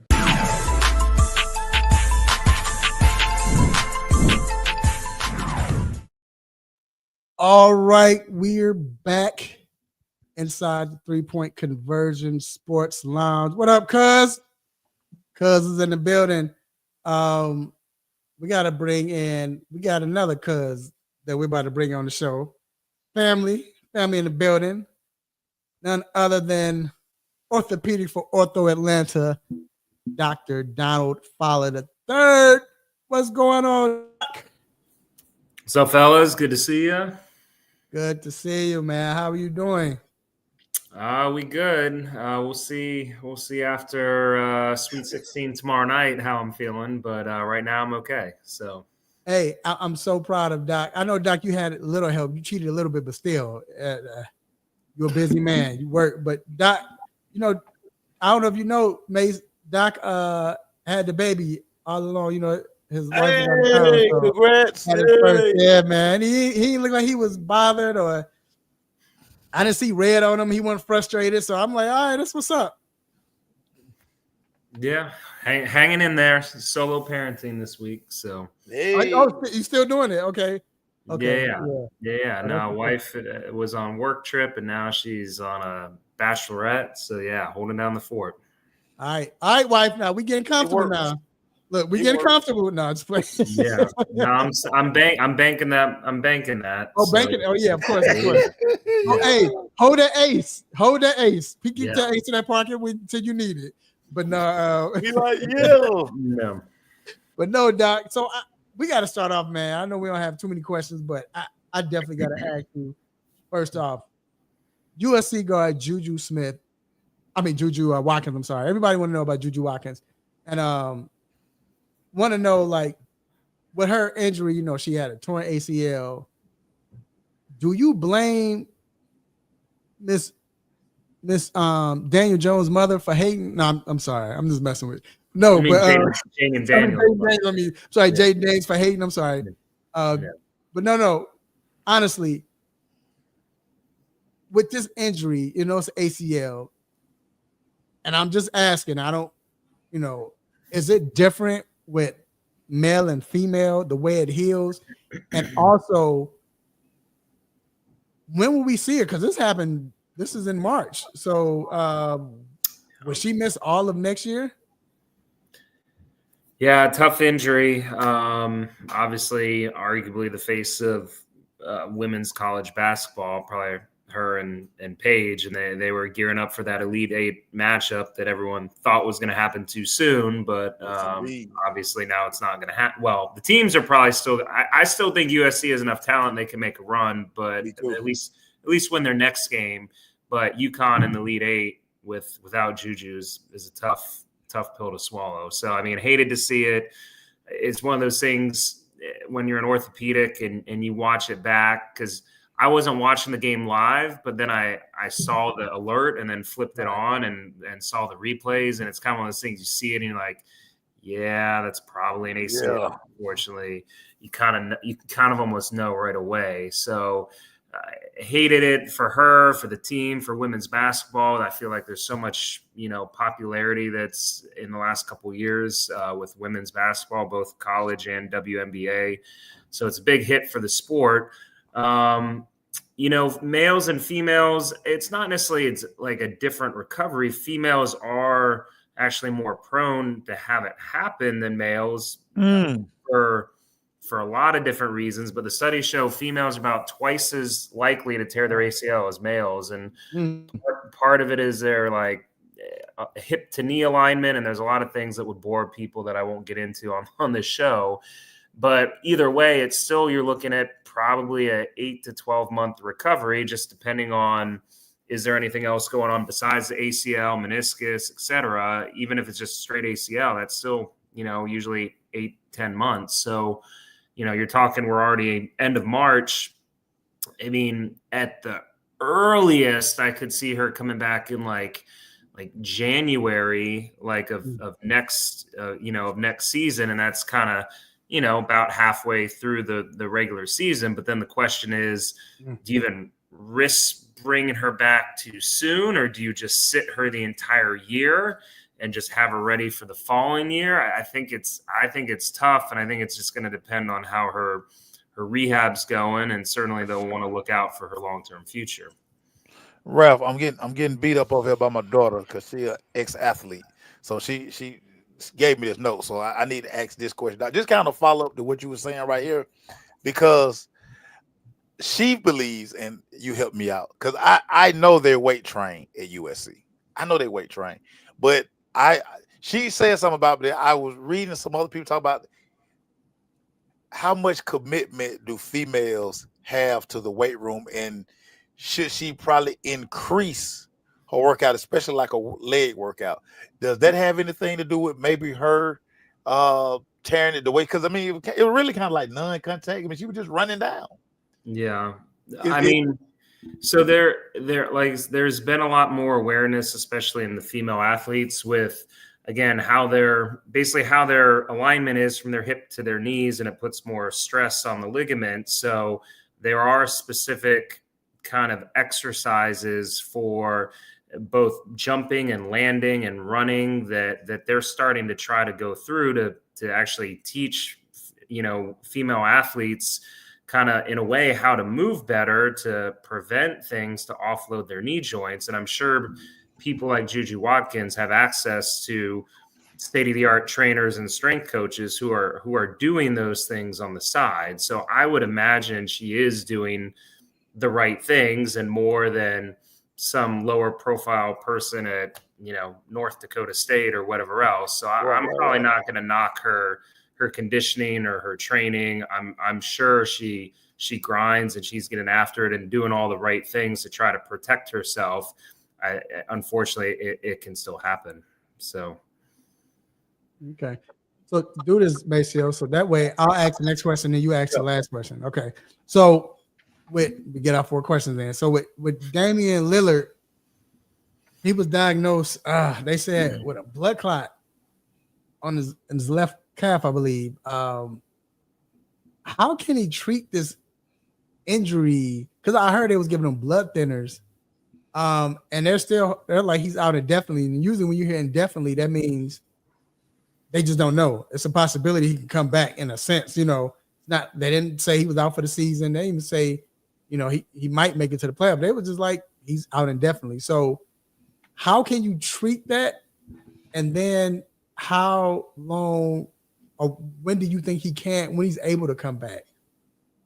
Yeah. So no, another tough thing you never want to hear. We talked a little bit different body part with Wemby, who obviously is out for the season with a blood clot. His was up in his arm, so upper extremity. But I think, like I said back then, the calf or the lower leg is the most common place to see it. The treatment usually is blood thinners for at least 3 months. I'd say on average, possibly 6 months, and sometimes upwards of a year, because basically you're trying to thin the blood, let the clot dissolve. What you don't want to happen is the clot to break free and go to your lungs, because that's called a pulmonary embolism. That can actually kill you if it's big enough. So no joke. So they're usually immediately on blood thinners. I would guess at least 3 to 6 months. So if you're a pro athlete and you're on blood thinners, you're kind of at risk. If you land funny or take a tough fall, you can start, internally bleeding if you hit the wrong way. So most of the time, if you're on blood thinners, you're not cleared for any kind of contact sports or anything like that. So I would suspect he is out for the year, even though they're saying indefinitely. I would say the hope is that maybe after 3 to 6 months of treatment, and they'll continue to do ultrasound scans on him, hopefully making sure that the clot is dissolving. And once it's gone, they would probably pull him back off the blood thinners and hopefully allow him to return back to basketball. But I don't think that's going to be this season. Oh, I don't know. Maceo, I don't know if he's coming back. So I asked the last question there. So Magic Johnson recently said that he was saying he was talking to Jordan, and he said that he believed that the reason why he was talking about the NBA being not as good as they were back then, or the players, why suffering. He mentioned he's talking about the injuries. He said the reason why so many injuries because they've cut training camp down. Like it's not as long as it used to be. And that's why you see so many injuries. Like the body is they're not getting the proper training and, going through that before the season. Then when they start the season, they go, it's a full go. Is there any truth to that? I think it's tough. I mean, we've, I think, had similar conversations with the NFL and shortening the preseason kind of thing, or guys missing, mini camps, kind of how does that contribute? Honestly, I think, Mace is back. What's up, Mace? Man, this gremlins, man. Gremlins. Got it. No, I mean, in general, even if training camp is shorter, I think in general, most players have more body awareness now than they did 30 years ago, as far as nutrition and all the different cryo stuff and recovery and exercise. I mean, I think most of these guys are probably in general more consistently, even in the off season, taking care of their bodies better than most of the old cats back in the day. But I think there's multiple things that go into it. I still think one of them, and I did say this for the NFL too, is guys are getting always bigger, stronger, faster as a result of all that.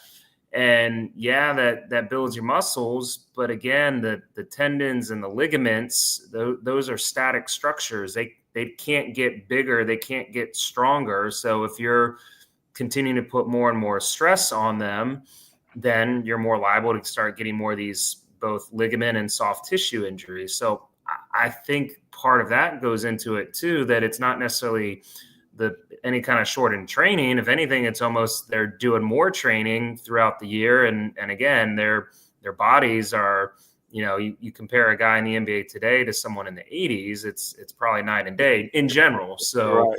so I think it's multifactorial, and I don't think it's just that maybe training camp's a little shorter, personally. Okay. That's crazy. Crazy. Yeah, I just wanted to know that when you said that, I'm like, I wonder how true that is. So hey, I will say I feel like a lot of these players now they skinny, and you look at cats like Brandon Ingram, and now like I don't know if they bigger than some of them jokers. Guys like him. Yeah, no. Yeah, There's always exceptions to the rule, but in general, right. Guys are running faster, jumping higher, Right. Yeah. doing more athletic things now than we saw 30 years ago. And Raph, it's crazy because, like, I mean, the technology has gotten so much better. They have so much information now. You see guys train out, and it's like so many just specific things that they're working. And they have like a machine, like somebody got to finish, and it's a machine right there. Somebody showing them, like, they recorded, doc. Yeah. And just showing them right now, I need your hamstring to, see that tension right there. You're doing this wrong. The science has gotten so crazy now. No, it really has. Almost every professional team has a sports science director and a nutritionist and all the things, in addition to a strength coach and of course a trainer and everything else. So again, there's more points of data and resources now than there ever was before. So again, I think there's a lot that goes into kind of the injury prevalence that you see nowadays. So, Ralph, can I get a bonus question in real quick? Yeah. Because my computer went bad. Doc, so we talking about sports training, and we've seen it just continue. Like, strength and conditioning coach is probably the most important coach that a college football team or basketball team or baseball team have on their staff. Is this going to continue to evolve as we talked about technology and the more information we get? Is that thing going to continue to rise like that, Doc? Yeah, I think so. I mean, there's always going to be the new thing coming out, or new data and new techniques. So there is always going to be fundamental pillars that everyone is doing. But yeah, I think there's always going to be kind of some of those novel ideas that are coming through. So, because Rev, I don't know, like, I'm in the gym now, and now I guess the thing now is to like squat or do whatever leg exercise you're doing that day with no shoes on. Like, now everybody barefoot or just socks on in the gym now. Like, this is what we're doing now, but I'm seeing it more and more. Right. It's crazy. Yeah. I don't know. Yeah. Well, Doc, man, we appreciate it always, man. And sorry about the Gremlins, Doc. Sorry about the Gremlins. It might have been because UNC out the tournament, Doc. I don't know. You just need to reassess all your sports. Right. It's time to fire Hubert Davis. Like, what else you need, Hubert? You got unlimited NIL. You got all the Jordan sneakers in the world. And you can't get out the first round. I am sick of it. No. All right, Doc. Well, we appreciate you, man, and you have a great week and great weekend. And appreciate you, Doc. Duke Blue Devils. We'll see. A lot of good teams still left. So, yes, sir. All right, man. Take it easy. All right, fellas. Take care. All right, Doc. All right, Mace. Let's stick with basketball, man. I just want to give flowers to Onyeka Okongwu. Let's do it. They deserve. He's been balling lately. They deserve. He's starting and he's showing that he can. One thing I do like about him is, I mean, people that play his position, he still plays inside. He'll shoot the three, and he's been hitting the three also, but he's been playing inside. Got a little nice jump hook, and it's working. And yeah, man, he's been the guy that's been helping this team play, and they've all been playing as a whole. Like, even Rook Zach been playing with a lot of confidence now, so shout out to Zach as well. But yeah, man, they've been playing well. They got blown out yesterday. They came try to come back, but Yeah, I mean these the Hawks, man. Flowers to Zachariah that's what I'm saying. Ricochet as Yeah, man, well. he's been playing. Like he's starting to that Yeah. light done came on. Yeah, The light and coming. usually, It's a little late, but it done yeah, came on. it can't. Yeah, it's a little late. Yeah, usually that light come on like maybe February, but it's a little late. But it is. You see it now. His confidence is high. So shout out to them. And they play Houston, and which makes me ask this question: Who is the most? What I guess what team has surprised you the most out of all the young teams in the NBA? OKC doesn't count because they were good. Yeah. 'Cause they were doing this last year. They were doing this last year. Yeah. I mean, dude, we can't consider Cleveland a young team. Yeah. Donovan Mitchell there. Whoo! I'm looking at these teams. So it's two for me. I think it's two. It's when you talk about surprise, Detroit and Houston. I was just gonna say, if you were to tell us for the season started, especially after the season Detroit had last season, that they 35-40 wins. Right. Really? Cade Cunningham has officially become pretty much a bona fide star? Huh? So that's what we're doing? It lets you know. Wow. It lets you know. And I thought my man was a good coach is what he did in Phoenix. But when he went to Detroit last year, who was the coach for last year? The light-skinned cat. Yeah, I can't think of his name, but yeah. Can't think of his name. You know what I'm talking about. I thought that he was going to turn that team around. He didn't. They fired him. I'm like, man, they only fired him after 1 year. But fired him, dog. It makes sense now because the very next year, look what they're doing now. And they probably got younger this year, which you couldn't get any younger, it seemed like, but right. Or is it Houston? Well, we know Neil Long X. I like to always throw that in there. Neil Long, baby daddy. We know he can coach. Jabari, one of the Thompson guys when he's healthy.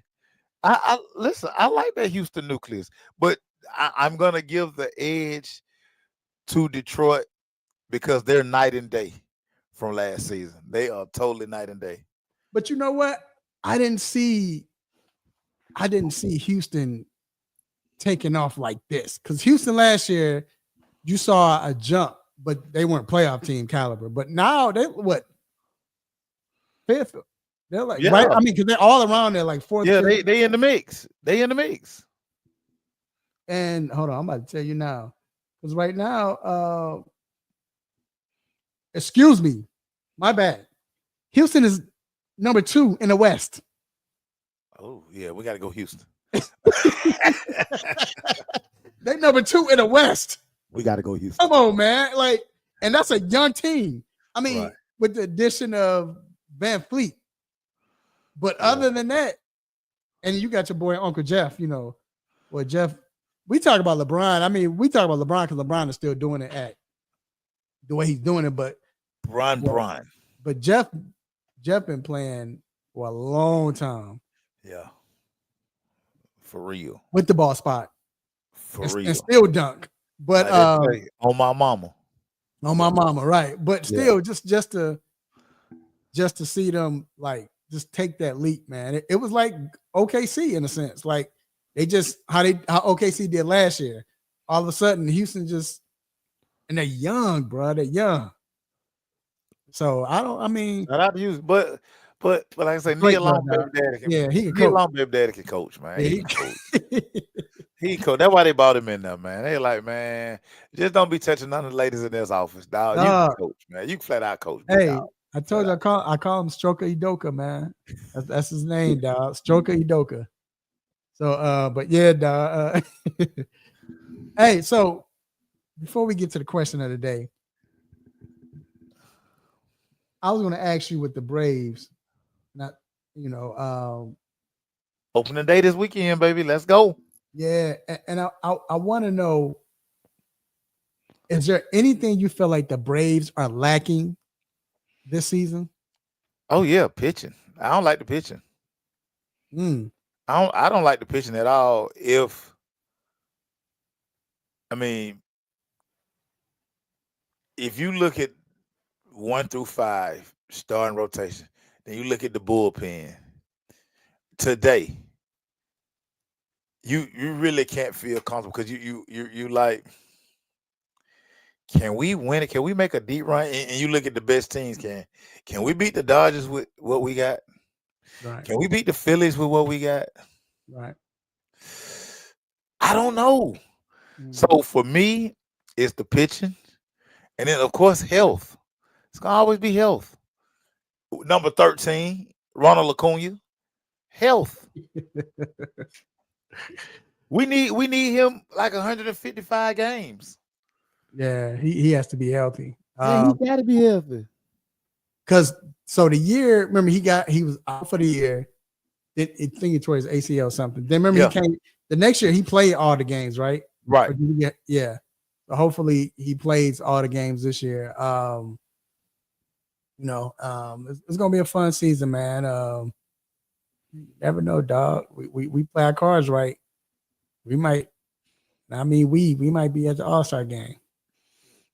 Hey man, You got to play it right, dog. But we might be at the All-Star game, dog. So we gonna see. All right, y'all. So before we go, I gotta ask a question, and I think this question is. I was thinking about this the other day.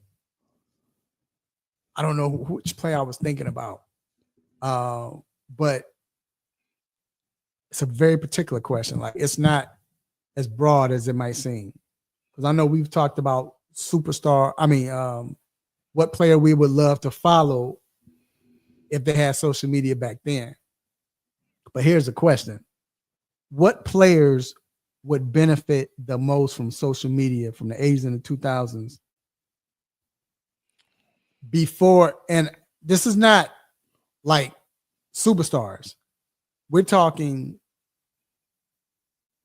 players that would benefit because of social media, probably would play this particular play they did, this crossover, this dunk, this touchdown, the way he catches the balls, like football, he might not be great, or this guy at shortstop is great, but he's not like a great full player or a tennis player or what have you. But social media, because of, you all know, when something happened, it's big. You know what I'm saying? Or fighter, who would benefit the most? That wasn't superstars. Or wasn't a superstar. But because of social media, because think about it, Mace, you got a lot of people now that benefit from social media that because they stay in the cycle. They stay in the cycle. But then too, and it might be because of what they do on there, but the flash or who they are, or then too, it could be because of one particular play that it went viral. Now we know him. Because think about it. It's a lot of players in the NBA that are not household names in the 90s, but could ball. So I'm going to give you an example. I don't know if he would be one, but I'm going to give you an example who would have put odds on. Reason why I'm going to say J.R. Rider. Remember that time when J.R. Rider, he was the first one to do it. East Bay Funk. Right. East Bay Funk. That dunk right there by itself. But I was going to bring up, he did it before, I think Childress did it. He did it before Childress. Yeah. I believe. Remember that time when, who was guarding Gerald Ryder? Remember he dribbled and he jab step and he like he was going to go for it. He crossed him over. He gave it to him. He showed. And dude failed. Remember he stopped, he looked at him and he shot. He showed. That would have went viral. Yeah. Then all of a sudden, that he might have been one of somebody's favorite players because Gerald Ryder could play. J.R. Ryder could play. He was on the cusp. Like Ant should be a superstar, but Ant dunks got him there. You know what I'm saying? Yeah, when he was trying to just yam on everybody. Yeah, like you knew. think about how, I mean, and to be honest, you look at my man in New Orleans, what's his name? Big boy. Big boy. Zion. Look at Zion. Zion's game, he's scoring 25, 26 a game, 8 rebounds, but his game is boring. Right. As far as an NBA, but he's popular because he can dunk. So you see what I'm getting at? Yeah. So who would benefit the most, you think, from back then? Ooh, because I had my list. I'm trying to goddamn pull my list up. I had a couple as I was reading that. And it was crazy because I was like, this guy kind of, but no, not really. Let me pull my list up. Because I think so. I always start with this guy, and he don't get enough love. But if you start talking to guys who played against him, they always talk about the work he gave out. So I'm assuming that if he had social media, if he had been in the mix, his star would be bigger. Right. Kevin Johnson, Phoenix Suns. Right. Exactly. Phoenix Suns. The story Allen Iverson tells about Kevin Johnson, how Kevin Johnson made him cry as a rookie because he couldn't stop nothing KJ did. He was like, he gave me how you want it, in and out. Oh, jumper. Oh, what post? And he said, Maurice Cheeks. After the game, he was in the locker room crying. And Maurice Cheeks said, "Yeah, man, welcome to the NBA. But just look at it this way: one day, you're gonna give somebody 45, right, and they gonna be in the locker room crying, right." And you think about that baseline. I know you remember this play. Kevin Johnson went baseline with the left hand dunk on Olajuwon. On Olajuwon, climbed the ladder. Here's another dunk that don't get played. If social media was there, it would have went crazy. He's dunked on Hot Rod Williams, and remember he was laying on his back, and he just hung on his back and just like looking at him like, yeah. And then Hot Rod kind of like sat like put him down, but he dunked on him on his back, and he was just sitting on his back, just hanging on with the man on his back. Like that would have went viral, but it was no social media. I'm gonna tell you another running. I'm gonna tell you a running back that first I'm gonna go here. I'm gonna tell you a fighter that would have went viral, helped his career out. Zab Zuda. Oh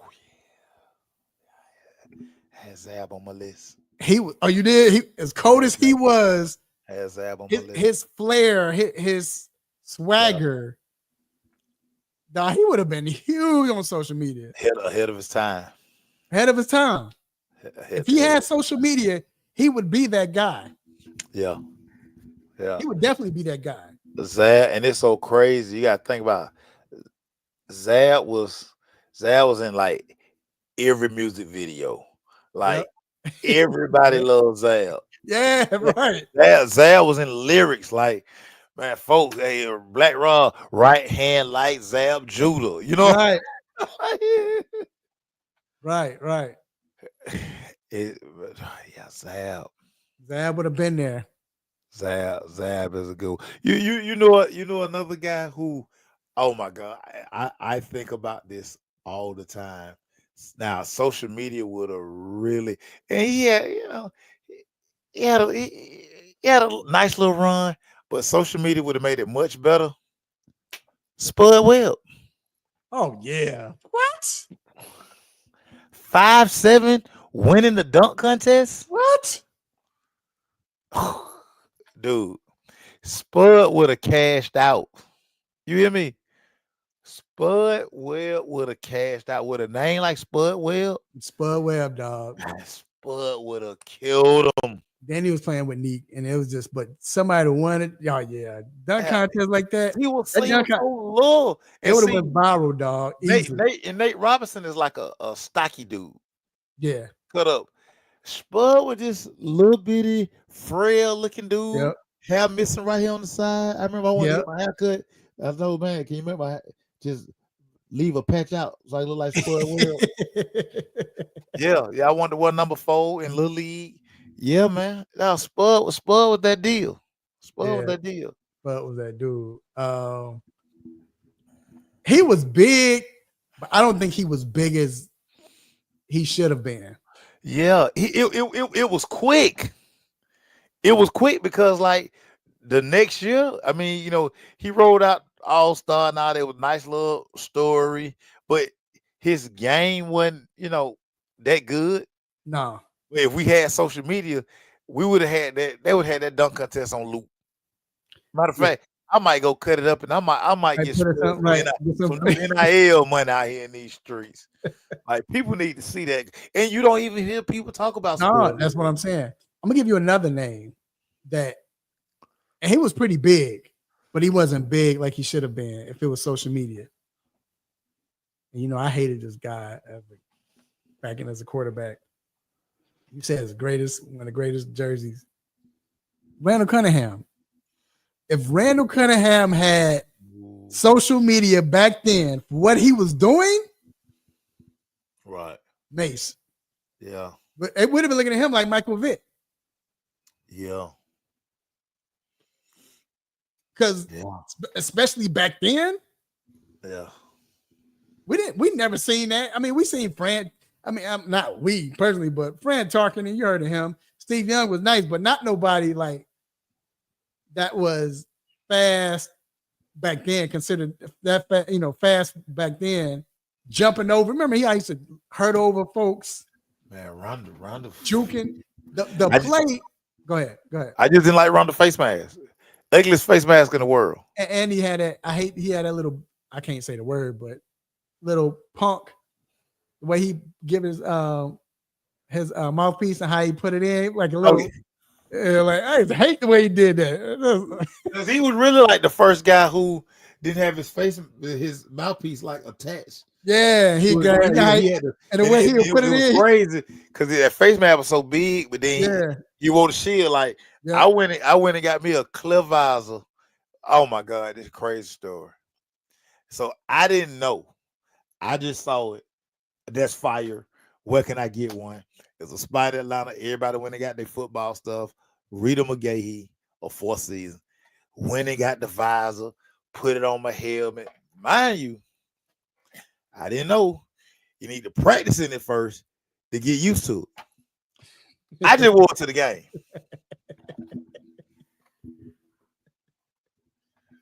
After 2 series, my coach was like, hey, somebody take his helmet, cut that off. Cut that off. After the game, we got to school. He said, hey, anybody else walking in his locker room with a visor, I'm cutting you. To this day, folks still just like, yeah, dog, you really messed up our visor thing. But dog, I didn't know. I didn't know they practicing it all week. I thought it was just, hey, right, man, that thing fouled us. So I couldn't breathe. I walk around the huddle like this, trying to let the air go up in it. Oh man. Yeah. Randall had probably, to me, is the top. I believe. I know you got so many great plays. Now I gotta put that Saquon in this, but I think top 3 play of all time when he was in Buffalo.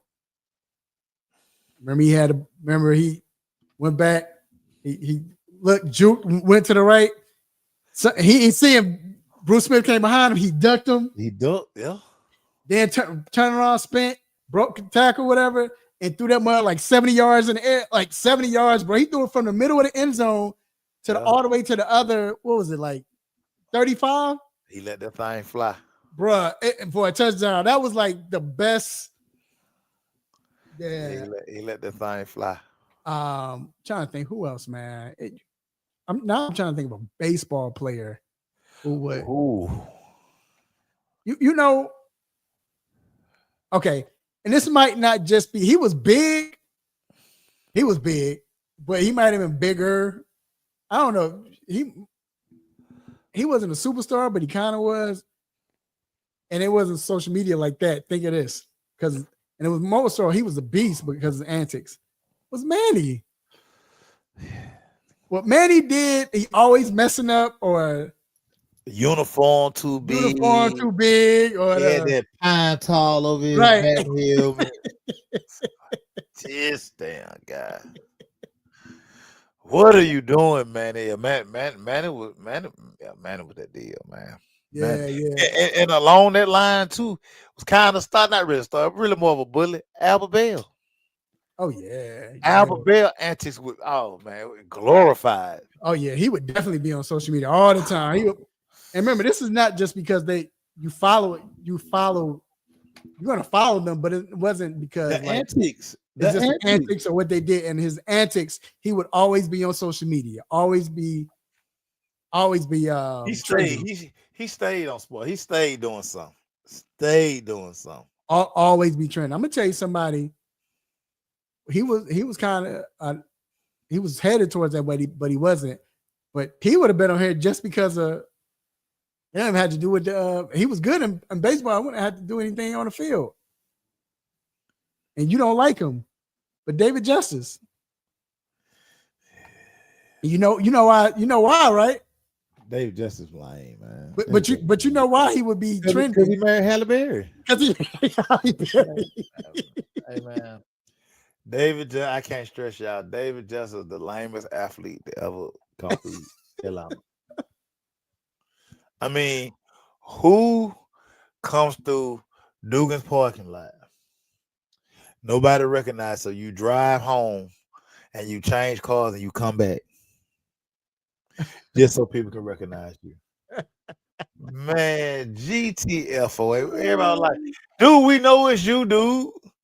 Oh Halle Berry ain't with you. We want to see Halle Berry. Oh my God. Dude, you married Halle Berry.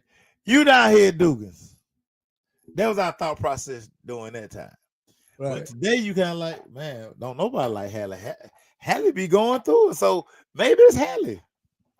Yeah, right. Maybe it is. Maybe she got the effect that Erykah Badu has, on men. So maybe it's that. I would love to. Anyway, so then too, man, another one go to college, bro. I think it would be. I think it would have been Peter Ward. P-Dub. I think P-Dub would have been that, man. For P-Dub, Sammy Watkins, all P-Dub. Yeah, that dead leg dog. Yeah, and they go that way. What? Peter Ward was that dude. It's crazy that but again, you couldn't tell me that he wasn't gonna rip up the NFL. I was like, he gonna go crazy. I thought Peter Ward was that dude. Like made no noise. A local guy who would have been huge with social media. Joe Hamilton at Georgia Tech. Oh yeah, Joe Ham was that guy. Joe Ham. It's crazy that Joe Ham could have been 6'3". Joe Ham was so. I never saw a guy run an offense so efficiently. Right. Where it looked like every play worked. Every play Ralph Region called, it worked. Right. Because he was just that. I mean, Joe Ham was that dude. Accurate, like it seemed like the ball never hit the ground. Nope. And like it never hit the ground. And you talking about a little guy. Mm-hmm. Joe, a little dude. But he like the dude went to New York for the Heisman. Yeah. He was. He went when he second. He was second. Yeah, he was second. Yeah. No. Joe, hey, every time I see Joe Ham, Joe Ham always. I gotta get him on the show too. Joe Ham always. Every time he see me, you always got to clown. Oh, look at Raphael. Here we go with Raphael. This what's up, superstar? This is the superstar right here, y'all. He always gotta be funny. But I always tell him, dude, you can't say nothing because you was that guy. No, you was that guy. You was that was you. You know what I'm saying? You didn't get all the praise like you should have gotten. You know what I'm saying? But Joe Ham, dog. Yeah, definitely Joe Ham, man. Joe Ham, dog. But Joe Ham with that dude, man. yeah. And even Woody Densler. Let's not forget about Woody. Woody was nice too. Shout out to Woody. Woody ended up being a good wide receiver return man in the NFL. Yeah, for Dallas. Remember that kickoff return he did. Man, ugly number and all. Like, man, y'all let Woody wear one, man. Come on, man. Let Woody wear one. Yeah. What number he wear? He wore 35. That's right. Yeah, he wore 35 in Dallas. I was like, man, y'all are tripping. That's right. But yeah, man, a better number than that. I was, but yeah, it just made me it made me think about that, dog. Yeah. I just and if you were a baseball fan, because see, social media let you see stuff that you wouldn't normally see because again, a lot of us, unless your grandmama had it, well, I know I can speak for myself. I know a lot of friends that we ain't had cable like that growing up like that. You might have it every other summer, or you get in the summer. I don't know why I was always. Well, we had basic. We had basic. Yeah, or you had basic. We had no movie channels. No movie channels, whatever. We didn't. So basic. My father would be selective when he got cable. I don't know why, but he would. You know what I'm saying? Y'all don't need to be watching no TV. Right, but my grandmother had it. You know. Yeah. So, but still, another person who, if you were a baseball fan, just because he was cold, was Gary Sheffield, man. I think Gary Sheffield didn't get what he deserved as far as being the star or being that guy everybody talked to or saying that we didn't notice him. But Gary Sheffield, Mace, he was that. He was cold, dog. Chef was that ninja. He was cold. Then you had an attitude with it, like you ain't mess with Chef. Like, you know what I'm saying? That bet, like the best speed. Nobody could just. Oh yeah, just had a better right. You gotta be like, how can he whip that thing through the strike zone like that? Right, and just crazy, dog, crazy. Yeah, but like I said, it's a lot, man. But I just sat there, man. I'm like, yo, this is a really good question. It's a good question.